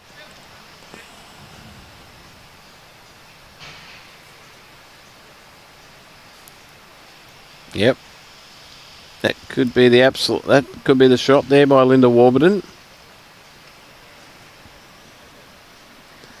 I dare say as it gets hotter, it becomes more taxing on the body, doesn't it? So you need to keep your fluids up. Yep. I hope the players are doing keep that. Keep the carbohydrates up. Plenty of carbs in your sports drinks. I'm a tin of tuna man, or... No way. Yeah. No. I love those rice crackers too. Oh, no way, Barry. Sardines and tuna. No, you can have that. I won't be coming to visit when you're having that. Sardines on toast. I think I might just stick to the black jelly baby up. So Dawn Hayman on the forehand, just missing slightly long there. A yard over, great line. You see the angle of that bowl where it's finished. Turning strongly there. Lisa Featherby. She's out there as well. Just not carrying the weight.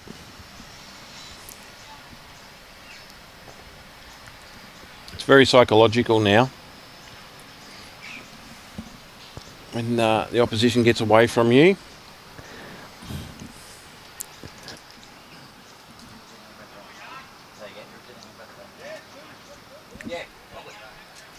Oh, another great bowl by Dawn.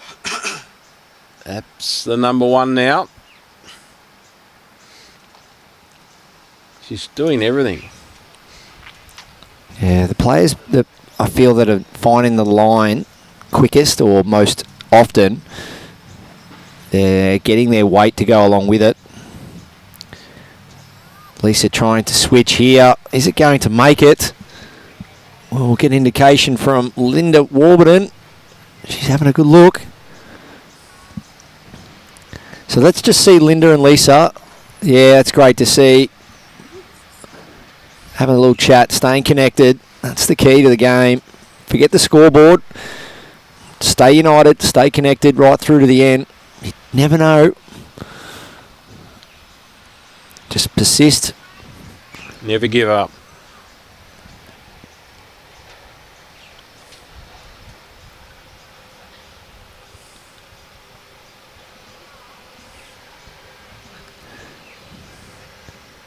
So it's on its way. Natasha Russell. Backhand. Gives that a nudge. It could come in for shot. That will work. Knock another one in. That's definitely the shot now. Absolutely.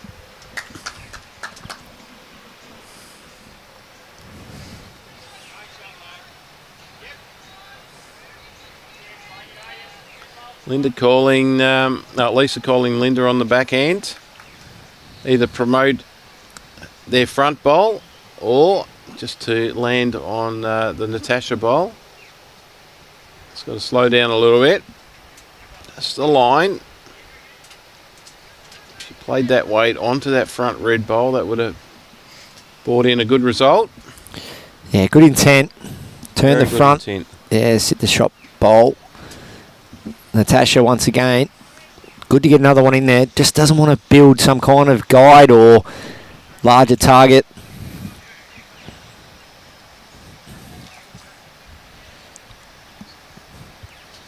The shot can be played both hands.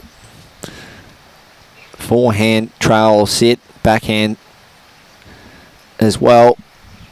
I think it's more about where the bowl finishes if you miss here. Needs to just go to a good area to help Lisa out. It's got a turn. Yeah, Linda's done well here.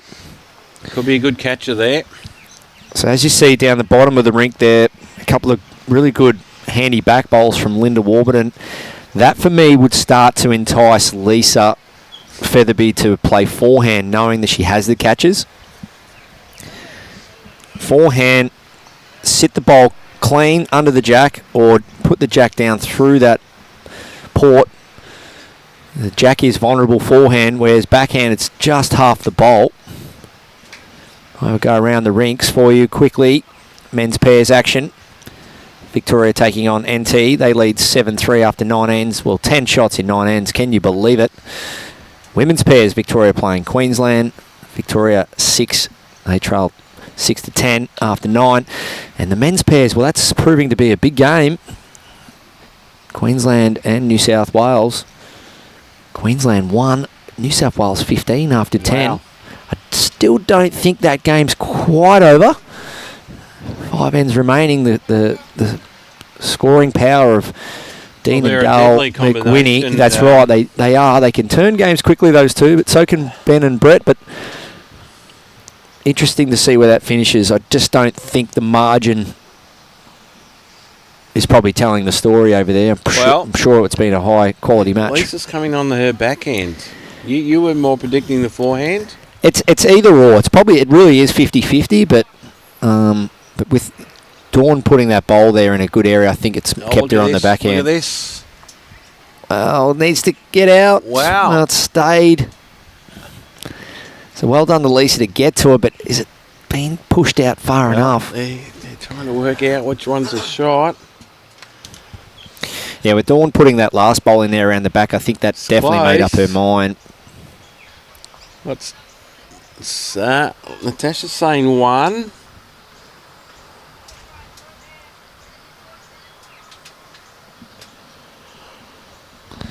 Dawn Hayman, no mucking around.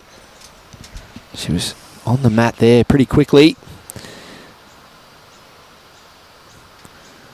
Yeah, well, Natasha having a good look at this. Needs to hurry. Well, the track was all over it. Perfect line. All right.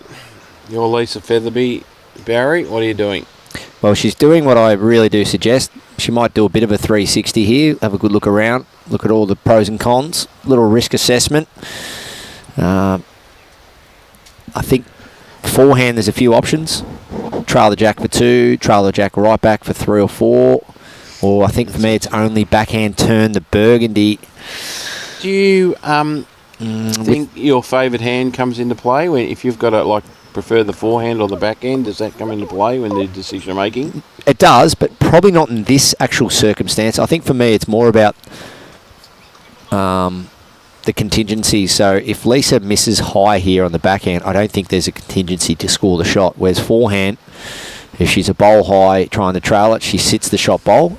And she definitely gets shot. She could make 2 even. If she trails a jack down the line, she can make 3, potentially 4. But the other thing that probably sticks out in her mind is the fact that she just played a decent bowl on her backhand. So I think a bit of muscle memory involved here. She needed the forehand, like you said. Well, here it comes. Not over yet. Trying hard here. Not over. Oh, great weight. Now we're going to have a measure. I think I would have liked... She could have sat on that.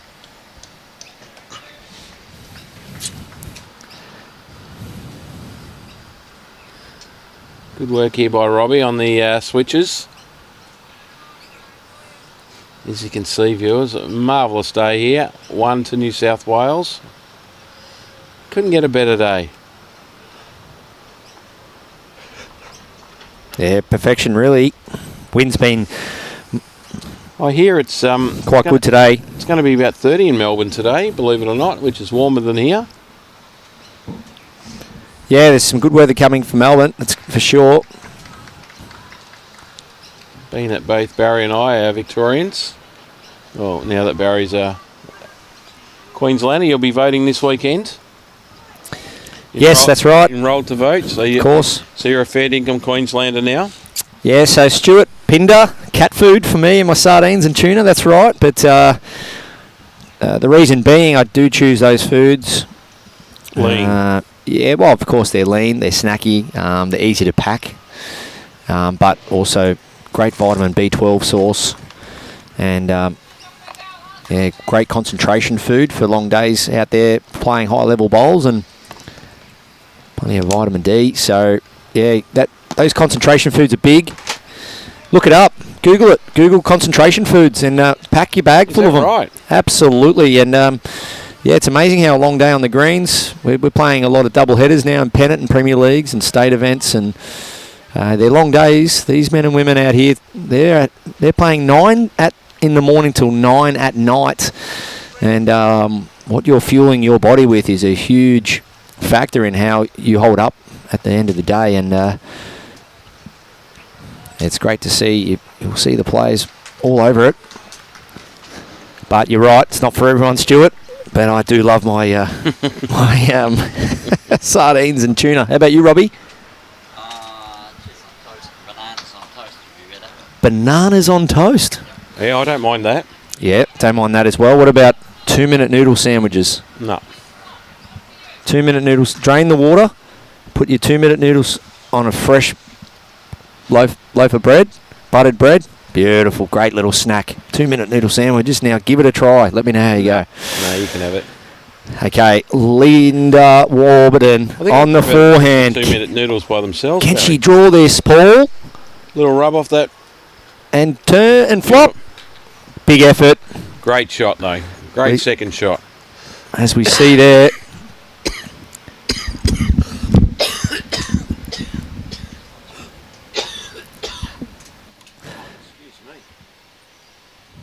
Some results going around the rinks there. Victoria men's pairs, 11-3.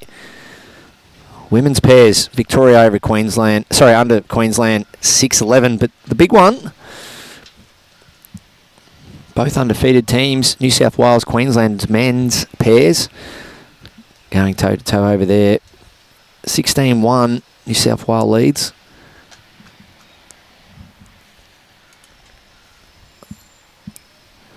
It's not a bad head shaping up here for both teams.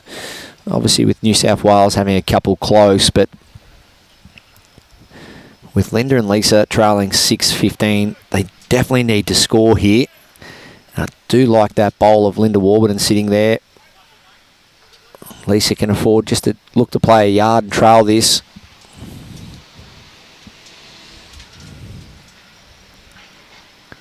Not quite there.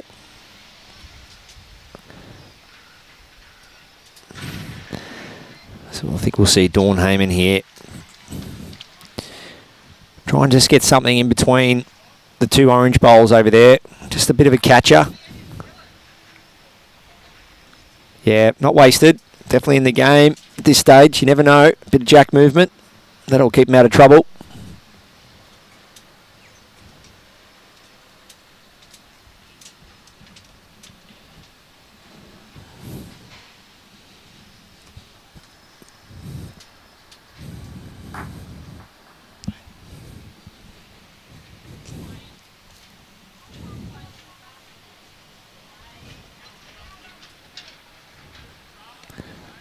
What a great shot, Lisa Featherby. Well, WA, they needed that. Big spray of chalk on that bowl. Bit of a celebration there.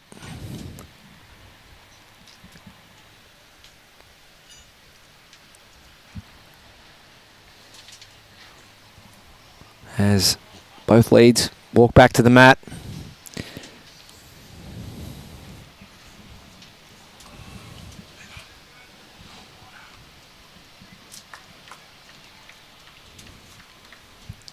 It'll be Natasha Russell on the backhand. Definitely sent this one out on a high line. I think the weight's okay, just pushing it slightly high there.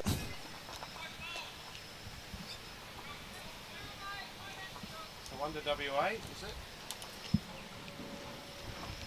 Yeah, one to Lisa Featherby as Nice little trail. yeah, Lisa played a cracker. Oh, I missed that. Have to go and get some more water. It's starting to dehydrate here. Yeah, warm day here. It's warm in this tent. Nice conditions. Doesn't really get any better. I've always said high 20s is the best conditions. 27, 28.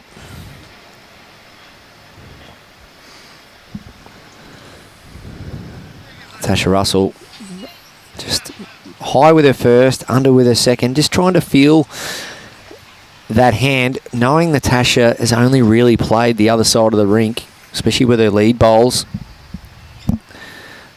She's tighter this time, Barry. Yeah, definitely under this time, Linda. Yep.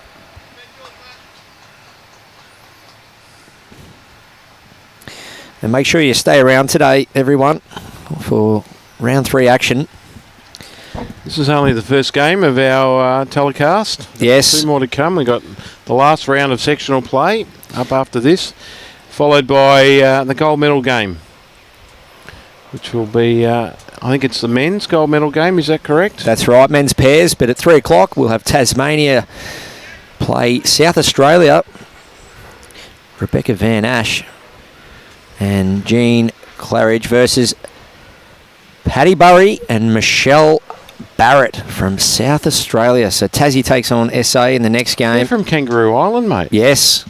I've never been. I've really wanted to. You've seen the ads. Dawn Hayman. What's she doing here? She's just coming under. Turn that bowl over. Not finished yet. Oh, big effort. Great try. It's a great week for South Australia the week before with the men senior sides taking out the John Dobby. Yeah, great to see. It's good to see other states starting to win a few more of these big events. Lisa Featherby, well, just going under. Hang around though, that helps a little. So Dawn Hayman definitely can't play much weight here. Doesn't want to remove Natasha Russell's 2 nearest bowls. So it'll be just a neat little timing shot here. A yard, 4 feet. Here it comes. Dawn Hayman. Well, she's got some of it. What an effort. Close as houses. Gee whiz. I love how Lisa runs up and down the rink. She's just full of ants. All right. Can she draw a second? That's big if she can. 2 shots is huge here, Paul. They need it. They're, 9 behind now with 5 to go. It's not impossible. It's got to drop. It's got to drop. It's not bad. It's got to drop. I think it's pretty good here, Paul. It's not far away. Lisa Featherby to make Tell 2 you what. shots. Oh, What an effort. great try. Just the one. Just a foot over. Well, that's a handy one, though. That takes them to 7. New South Wales 15. Well, they get the mat back, Barry, which is always a good thing. What do they do? Oh, So Matt's up 3 metres. they're going shorter. Short, medium. Oh, actually, it's extended out. It's gone a bit further than Lisa wanted. Another fairly long end.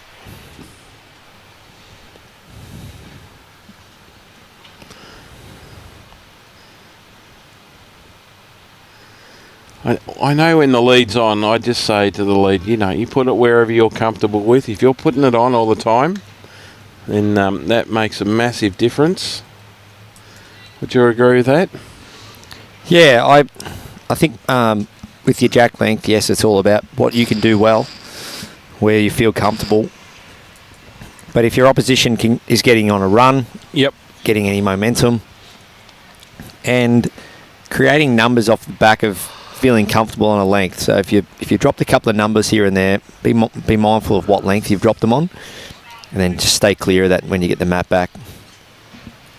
And it's okay to backfire, but what's not okay is to come off the green and say, well, we should have tried this and we should have tried that. So it's okay. If and only. Yep, it's okay to give it a go during the game. As we see a couple of really good lead bowls here from Linda. One on, one behind. Just going through a touch, but not completely out of it. As we see, scores there, 15-7. Natasha Russell and Dawn Hayman picking up 7 ends of the 11, with WA picking up the 4 ends. And of course that big multiple, they got a 4 back on the 5th end there. Only real major multiple other than that was also New South Wales getting a 4 on the 9th end. For me, that was probably the one that really broke this game up a bit. Yep.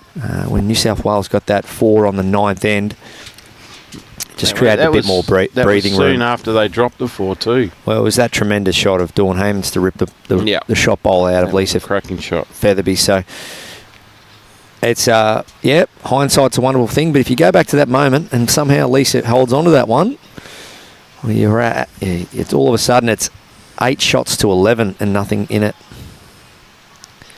It's got to hurry. It should. It's got to. It'll turn. It is. Great shot. A bit like that little red chain engine, mate. I think I can. I know I can. And in it come. What's Dawny doing here? She played it well. Just needs to keep running. It's just pulled up stumps a little bit. Talking about stumps, how was the victory by New Zealand over India? Yeah. That was amazing. Bowled India out for 46 in the first innings, and this is in India. Amazing game. So well done to the New Zealand cricket team. It's good to see when... I'm sure a team now, our good friend here, Robbie Allen, is a fan of. He wouldn't be a Kiwi, would he? He must have been wrapped. But that's one of 3-match series, so still got to do the job in the over the next 2 matches. Not a bad little spot there from Lisa Featherby. Dawn just needs to reach on this one though. There is a little head forming here. Is it going to go through that gap, Barry? Yep. Well, it's gone to a decent home. You can just see the bottom left-hander screen there.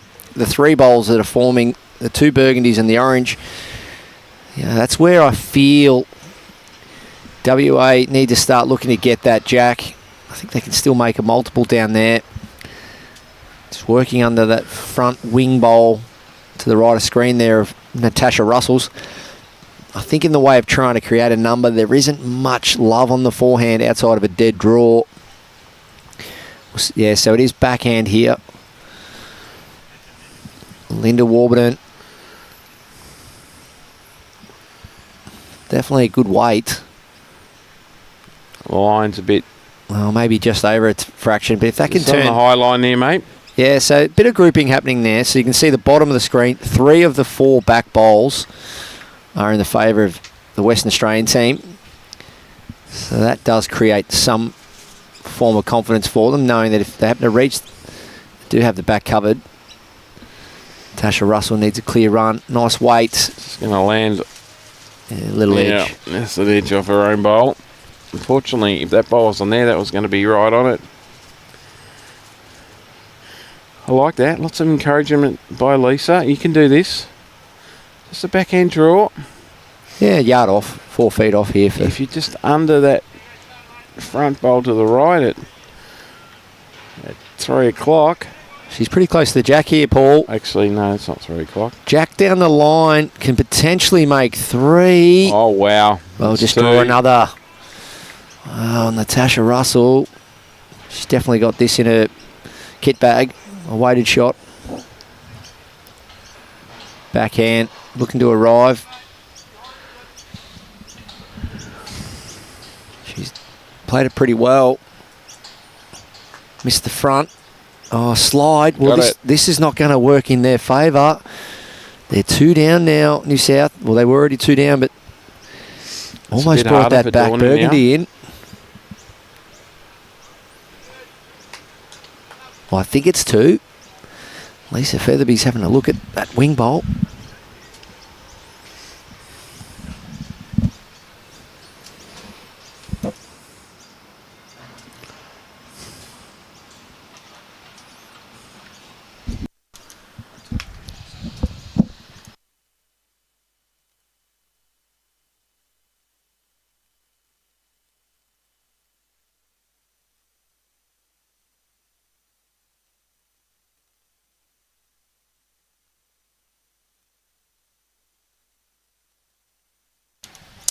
And hello to Peter Lucat from, well, Kangaroo Island by the sounds of things. G'day, Pete. Afternoon, gents. Barry, you should come in for a few nights on Kangaroo Island when you come down for Live Golf. Well, yeah, the flights are booked. Definitely coming back for Live Golf. Can't wait. Oh, it's an amazing event. I'll be in town for the week. If I can get over to Kangaroo Island, yes, please. Love to see my favourite little animal if I can, the koala.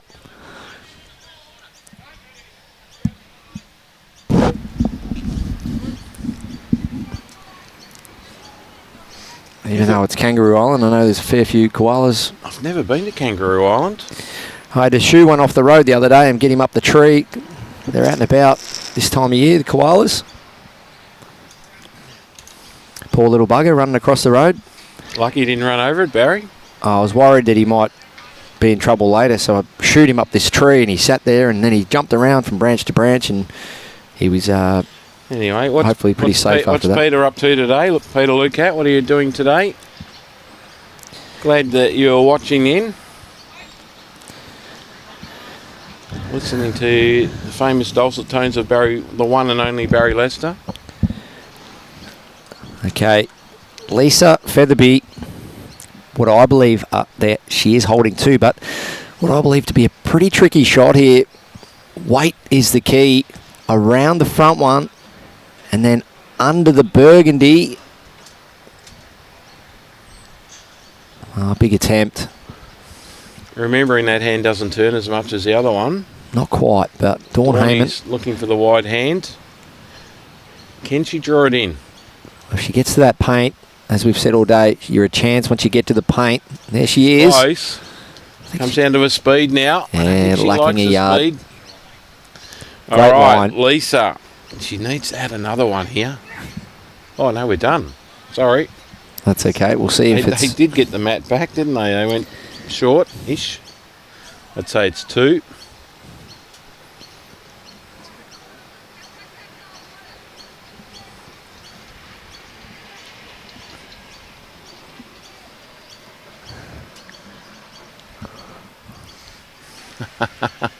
The frogs, mate. Yes, the red frogs. Robbie bought a whole heap of red frogs. You should see this lolly jar. I'll have to send you a photo of Robbie's lolly jar, lolly container. Safe to say the red frogs are virtually all gone. We need a top up, so maybe you can fly up tomorrow and top it up for us. We'd love to see you. We'll even let you in the commentary.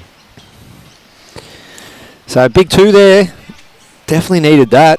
WA, Linda Warburton, Lisa Featherby having a great chat there. Only 6 in it now. Staying connected. We heard Dylan Fisher say yesterday in the commentary box a couple of times, being a current state skipper, he just loves to make sure and maintain his entire rink stay engaged and feel part of the team. Well, as we look around the rinks, the women's game between Victoria and Queensland is now 11-all after 12 ends. Yep. So great fight back here by Victoria.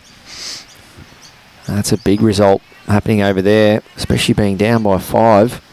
Yeah, they were down all game. So they're chasing 6 shots here. Here we go. A bit of support for Victoria coming through now.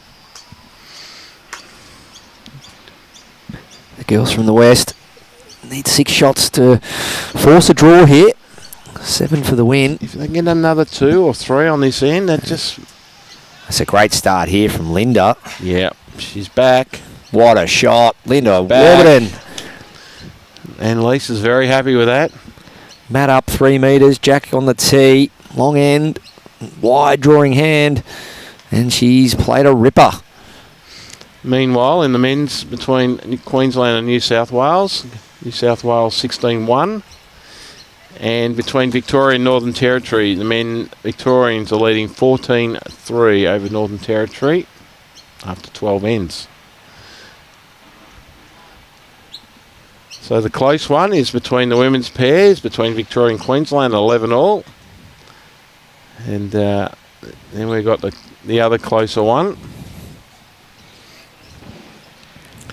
Can Linda put a second one in? I think she can.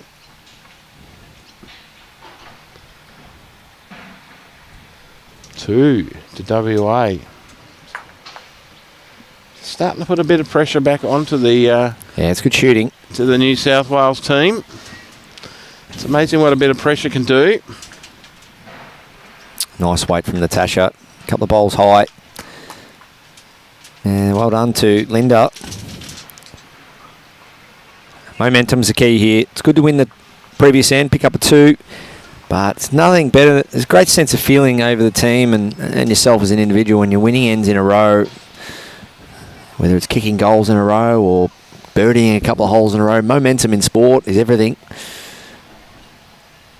A couple of aces in a row when you used to play your tennis there, Paul. It'd be good just to get an ace. It's reducing the double faults is the key. But you're right. Some good first serves in a row.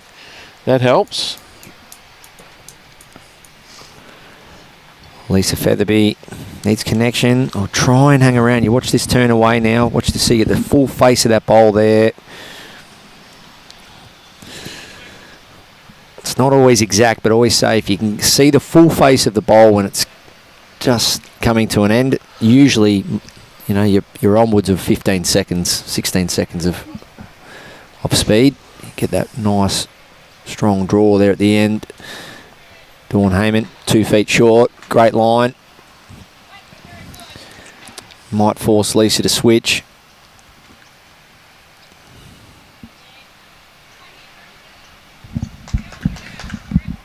It's either or. I think what Lisa's got to do, though, is... yeah, I like that. I was going to say she needs to shut it down before Dawn does, especially when you're chasing. I think Lisa's got to get on Dawn's hand. Dawn's not going to play forehand for me, so get on that open hand now. Shut it down. Draw a front touch or even get something in Dawn's eye. She's chasing after it. It's going to get there in time. It's trying. Needs to turn though. Yeah, well, out on that high line. Mighty effort weight-wise.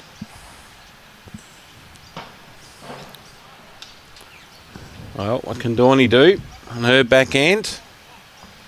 She's not far away here, Barry. Oh, is it going to make it? The line was excellent. Yeah, 2 perfect lines, really. Yeah, just the speed. Stu Russell. Get up, Tash. Family supporting on from New Zealand. Good on you, Stu. That's what we love to see. Yeah. Whereabouts are in New Zealand, I wonder? I dare say you've been to New Zealand. I hear you going over there shortly, Barry. Yes, off to New Zealand in... do some coaching sort of... a month's time, actually. Yeah. You'll be looking forward to that. Yeah, coaching conference, plus getting out to a few centres. Nice. Doing some coaching around Auckland. Looking forward to that. Been a while since I was back in New Zealand. Victoria have just picked up a couple, I think. 2 or 3 in their women's pairs. Take the leads. Oh, way down. Way down.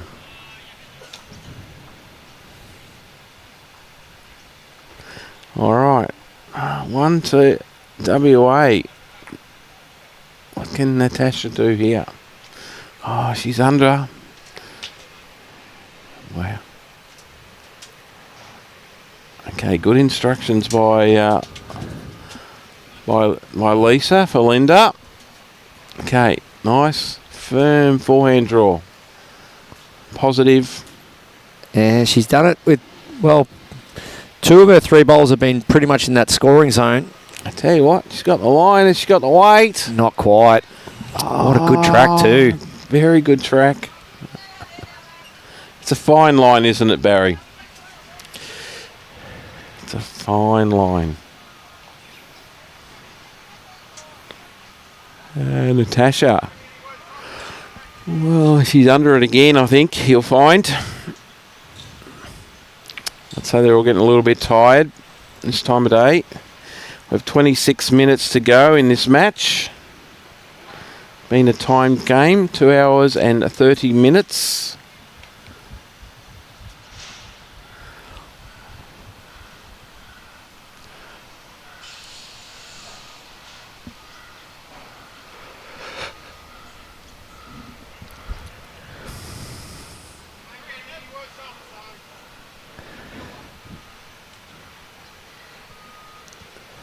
Lisa Featherby, probably 20 inches to 2 feet of room here. Backhand, so important if they can get a multiple. The line's looking good here, Barry. Needs to settle down, just going a touch. I tell you what, not far away here. Well, pick the jack up. Not quite. Just a little bit on the speedy side. Good home. Get the jack down the line with her next. May make multiple. Dawn Hayman, well, needs to hang on for me. Needs to hang on. Well, It's cutting. It's cutting. If you don't get out there, Barry, as you said, the 8-foot mark, you're going to get caught out. Oh, Lisa. Can she add another one? She needs to keep them in the race. Currently holding one, and hers looks a little bit dangerous there all by itself. She doesn't get another one in there. she's played it well. Dawny may try and rip it out. Oh, wow. Lisa Featherby. Oh, yes. Definitely the shot. 2. All right. Do you think Dawny's going to try and look for those 2 now, Barry? Absolutely. That front cannon works. I feel it's going to get at least one out. Just come and sit on those 2 bowls there. There is a really messy result, though, for New South Wales. The front cannon, the blue through the last bowl of Lisa Featherby, and then Lisa's bowl to take the wing blue out. There is a nasty result on here. Let's see what happens. She's got it. Well, no, There perfect. you go. She done what you said, Barry. Cannon straight through the shot bowl. 2 down to 2 up. Wow. Great call from Natasha Russell. And a great call by you too, Barry. And you saw that coming. it was a, You love your cannons. yeah, got to be always looking ahead. There's a few good and bad results in there, and the good was cannon through the shot bowl, and the bowl hung around. And Lisa's bowl to take as we the see wing here, blue the out. shot. The nearest There bowl is a for nasty New South result Wales on coming here. up. Let's See see what what she's happens. got it. It sits. Well, split. no, Perfect. Unbelievable. He couldn't have done it any more to perfection than that. And from 2 down to 2 up, that's a now 17 plays 9. Well, that's going to make it difficult now. And 2 ends to go. And the old saying for me in bowls, the score doesn't always reflect the game, and I don't really think this score does. Correct. Dawn Hayman's ripped a few bowls out, converted a few big heads. Natasha's been awesome up front, but I think the way everyone's contributed this match, the score really doesn't reflect the game. But a few multiples there from New South Wales, picking up a 3 on the 6th end, a 3 on the 7th, a 4 on the 9th, and then that 2 then on the 13th end. They soon add up. They do, Barry. Good start here by Linda. Second shot.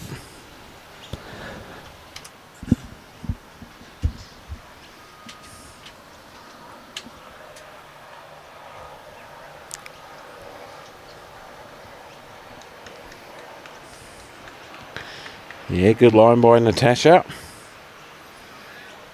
It's going to land on her just behind her last bowl. Good grouping there.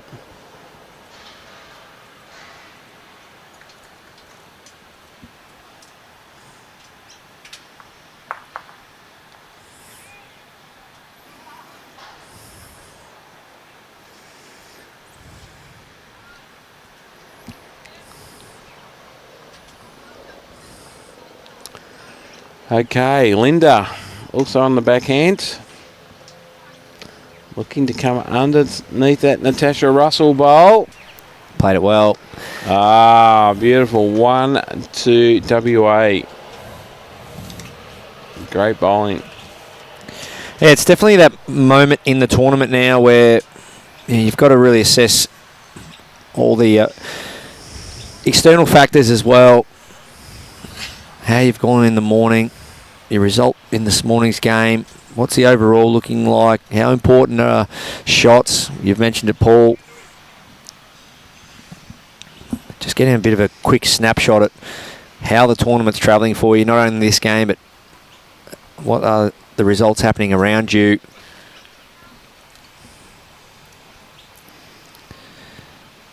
In WA this morning, well, Linda Warburton and Lisa Featherby, they won 21-10. So if they were to lose this match, they would want to lose by less than they won by this morning, which is 11 shots.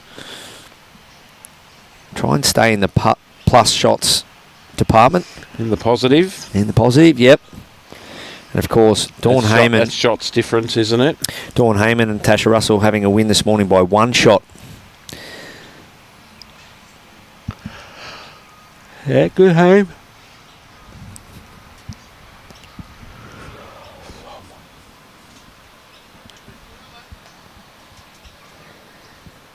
Dawn Hayman needs to finish strong here. It could be enough. Yeah, maybe.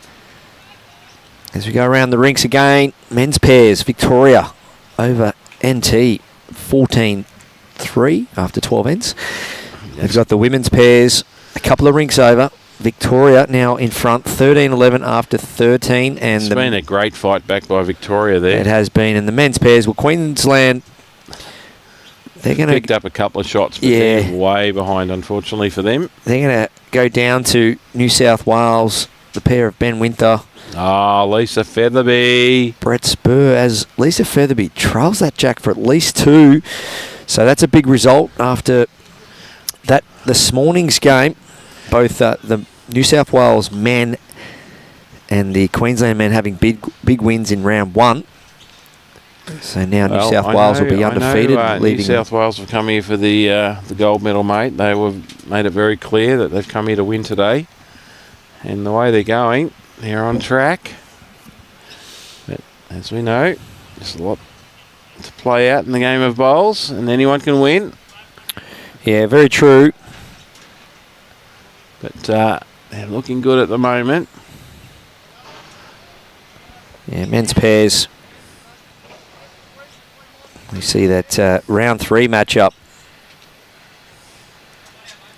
this afternoon. We'll see New South Wales take on Victoria and Queensland take on NT. So that'll be the decider to who goes through and makes the gold medal game and bronze, of course. New South Wales now being in the box seat, 2 wins. Well, just under 18 minutes to go now. 19 minutes, I mean. Well, that one needed to beat that back blue one of Natasha Russell's, because as you can see, the cannon at just off centre there, any touch in that orange bowl and stay, you can make 4. I think Lisa will be all over that. She'll be right across that with Linda. Yep. Here we go.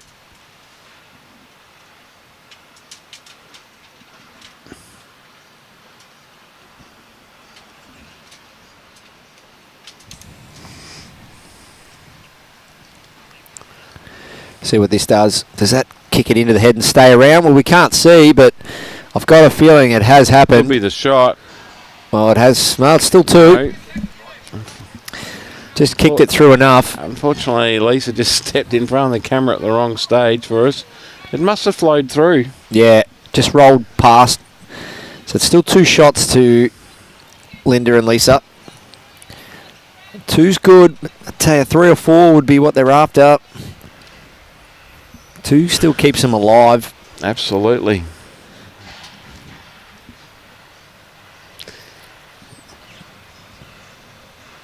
It's never over until it's over, Barry.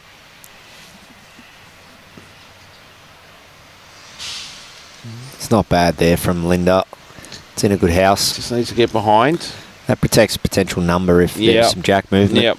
Dawn needs to be, I wouldn't say super conscious here, but just be wary that the head does shape up pretty well for WA. As you can see down the middle of the screen there. So if you can see that bowl just right of centre, the orange bowl in the shadow, if the left side of that bowl was to be connected by Lisa Featherby and then gets Dawn's nearest bowl on the exit, Lisa would then actually stay for 4, and that's one of those big decisions that Lisa may have to face in this end. Come down there, look for bowl, stay for 4, and then you're back within 4 shots of a draw in the game. So tricky shot though, and you do run the risk of losing the shot, but these are the decisions that face these players when they're searching for a national title. And Dawn needs to be careful. Wow, she doesn't want to coming play under. a component of this already. Wowzers. So Lisa Featherby, will she play the big bowl down the middle, split, make 4, or backhand draw? So backhand it is.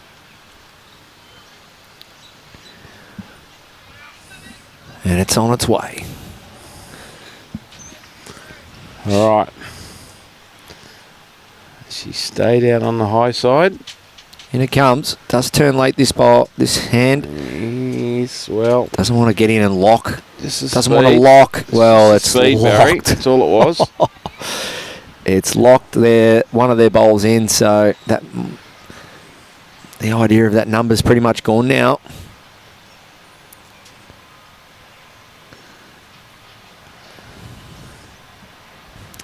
Dawn Hayman Oh, I tell you what. doesn't want her own bowl. It's still 2 now to Western Australia.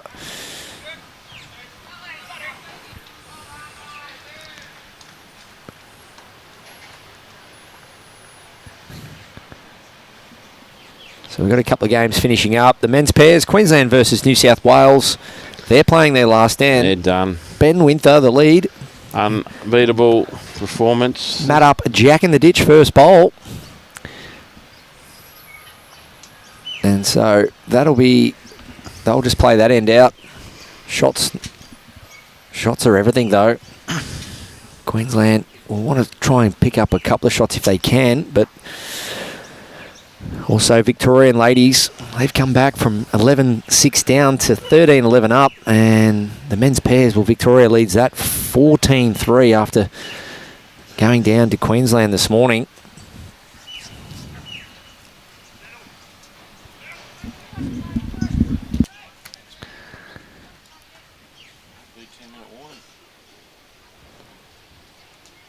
So there it is, WA.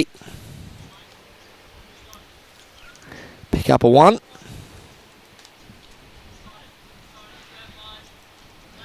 And they now trail 10-17, requiring a full count here to win the game.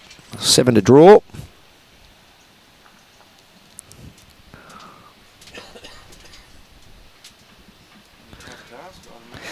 Yeah. And where the jack's positioned there, you can see up the green quite a way. It gives Linda the ability to just put a couple in behind, start trying to create an environment where bowls can be scored. That's a nice start up. Definitely can hold her head high, Linda Warburton. Her and Natasha Russell have led up well for both their skips.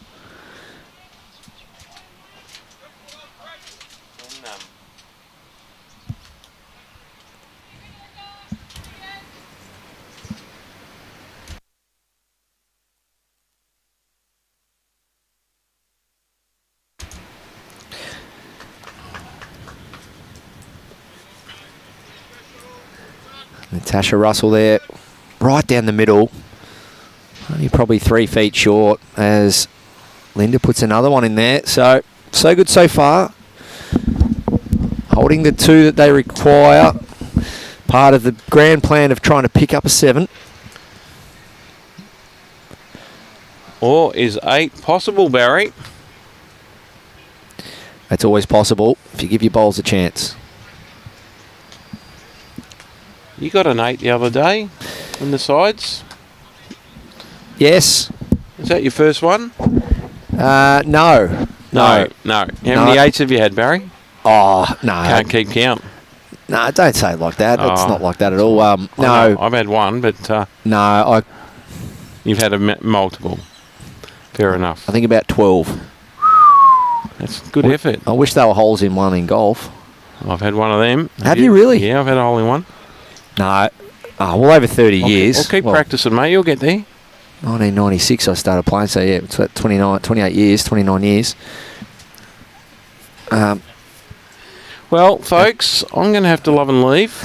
Well, yeah, okay. Well, Paul... I've got to go and give the 10-minute warning, and I'll at least go up to the other rink and see what the green and see what they're up to, and because we've got just over 11 minutes to go here. Take your little... what do we got here? Oh, we don't need that yet. Portable air horn. Yeah, it's pretty loud. You want me to... No.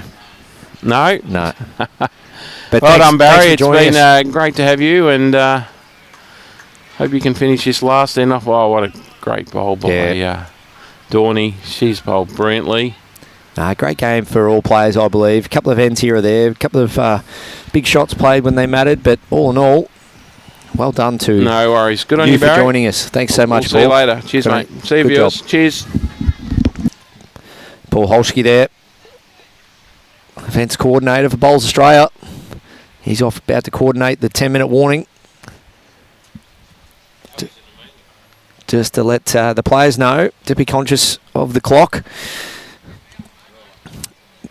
Knowing that, if they're going to kill ends and stuff, that what kind of time have they got up their sleeve?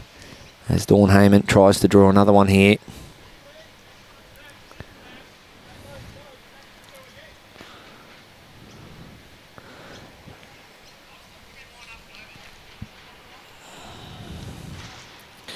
And don't forget, next game,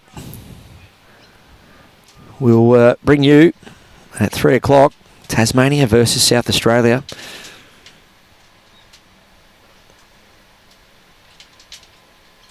And then the gold medal match for the men's pairs. 6:15 is our aimed starting time, but with having our time limits, we can pretty much be confident about that.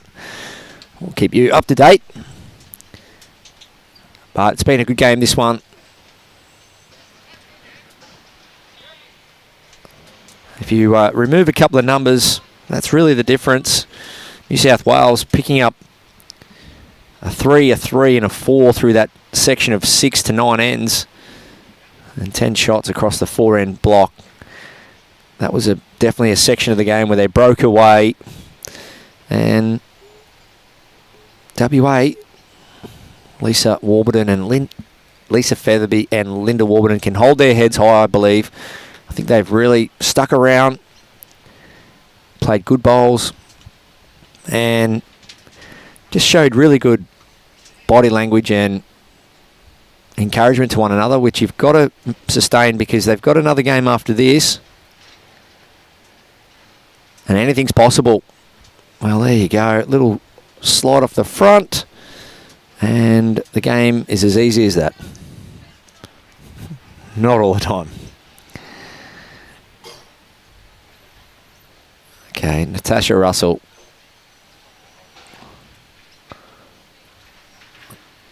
Forehand. Can she get to a little catchment area here? In behind, not quite. Well, the way the head is shaped up here, there's definitely a number up for grabs for WA.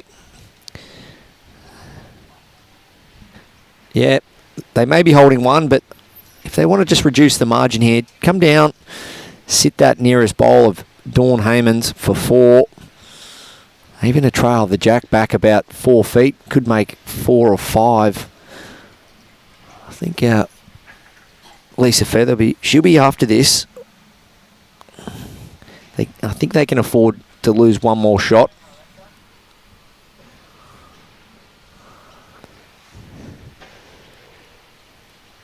Okay. Well, good zones.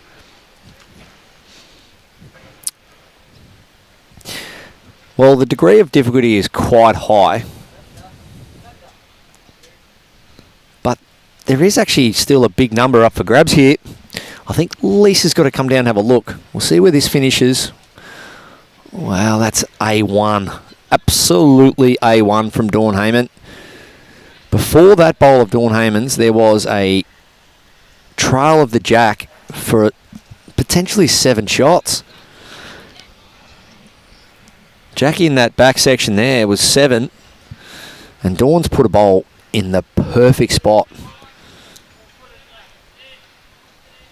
So for me now, I think it's bowl only. Lisa Featherby looking to sit the nearest bowl of Dawn Hayman's.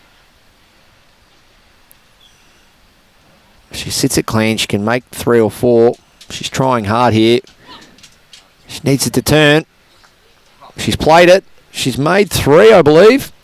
Maybe 4. Well, it's a big shot. Perfect speed.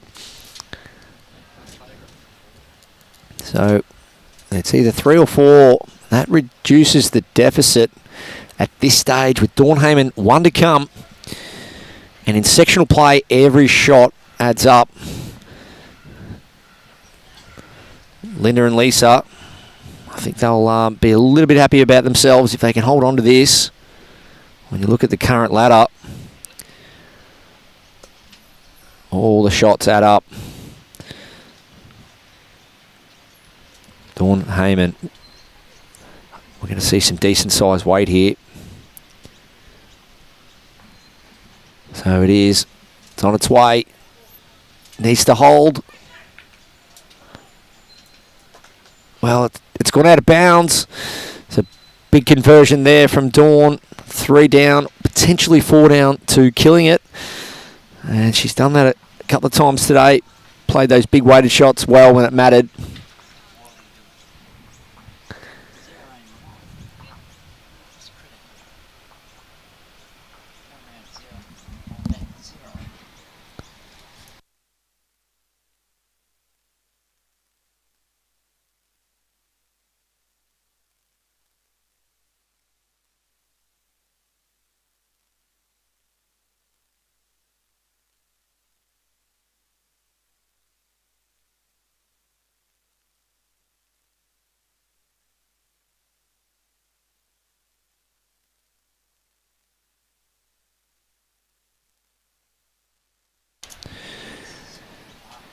So results going on across the green here. We'll bring you all those very soon as those games have all finished up. And we'll get you those final scores. But with only 4 minutes remaining in this game, this will be the last stand. Linda Warburton, beautiful shot. Lovely lead bowl to finish.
So we're just hunting down some final results for you. The scoreboards have just been turned over, so we'll get them to you very soon. But as we see here, a really nice head of bowls to finish from both leads. 4 bowls all sort of inside that yard area there, and nice effort from there from Lisa. Thank you to everyone that's tuned in today and commented. If you can grab that link and hand it on, pass it on, share it, get the word out there. I really appreciate it. It's been a great match. Everyone's contributed really well, and I really like the way the front ends really persisted well for their skips, creating some good heads to play to. And as we see it so often, some games just come down to 1 or 2 bowls or 1 or 2 ends.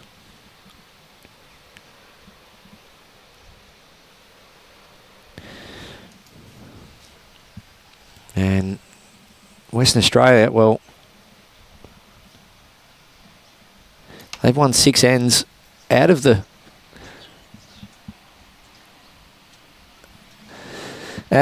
14 so far, so it's not too bad. Just a couple of numbers in there, and held some good heads too. Dawn Hayman converted well.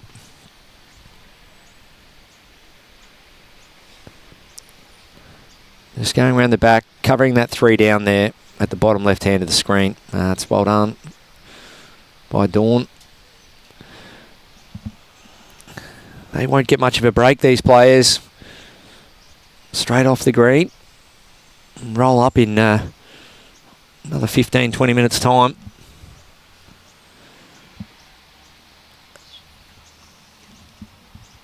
So long day, as we said. A lot of stretching, a lot of fueling, food, hydration. You want to be feeling as though you're at your best, well and truly into the later stages of today.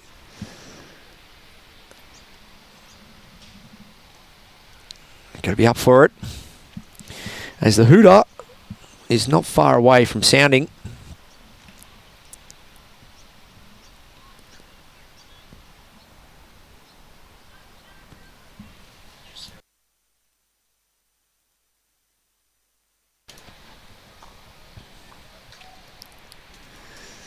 And we'll just go over those other scores for you now.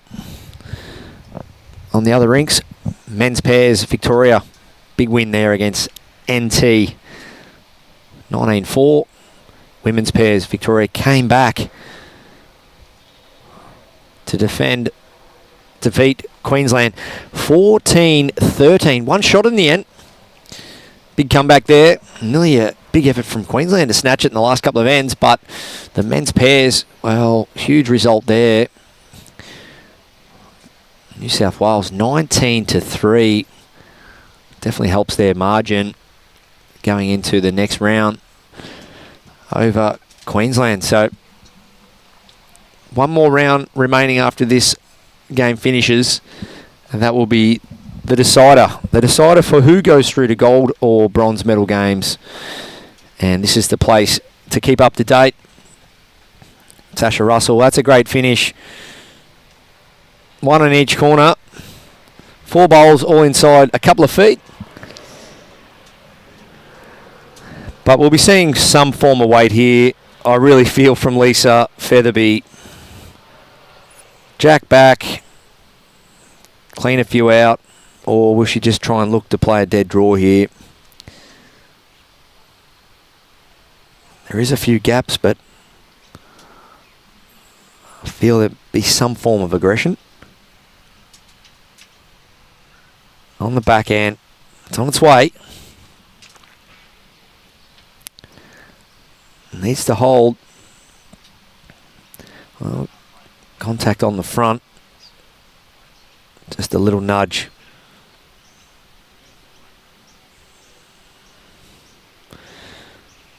Oh, Dawn Hayman. Should be just looking to beat that burgundy bowl over there, just under, well, about 8:30. She's played it very well. That could even be the shot. Yeah, look at that wide drawing hand. So that's 5 now. Linda and Lisa, they'll be disappointed if they drop a number here, especially in the previous end. After holding a 3 to have the score potentially go to 17-13. Really don't deserve to drop a number here. Linda just needs the jack. Lisa, oh, gone through the hole. Oh, that's going to be at least 5. That margin's going to be a big help. Just gives you that flexibility. The bigger margin you've got gives you the flexibility with your win-loss. As players shake hands here on day 2. Round 2 match has completed with New South Wales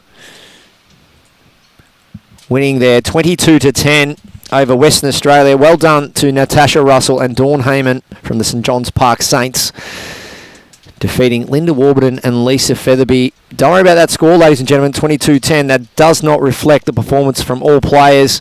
It was a great game.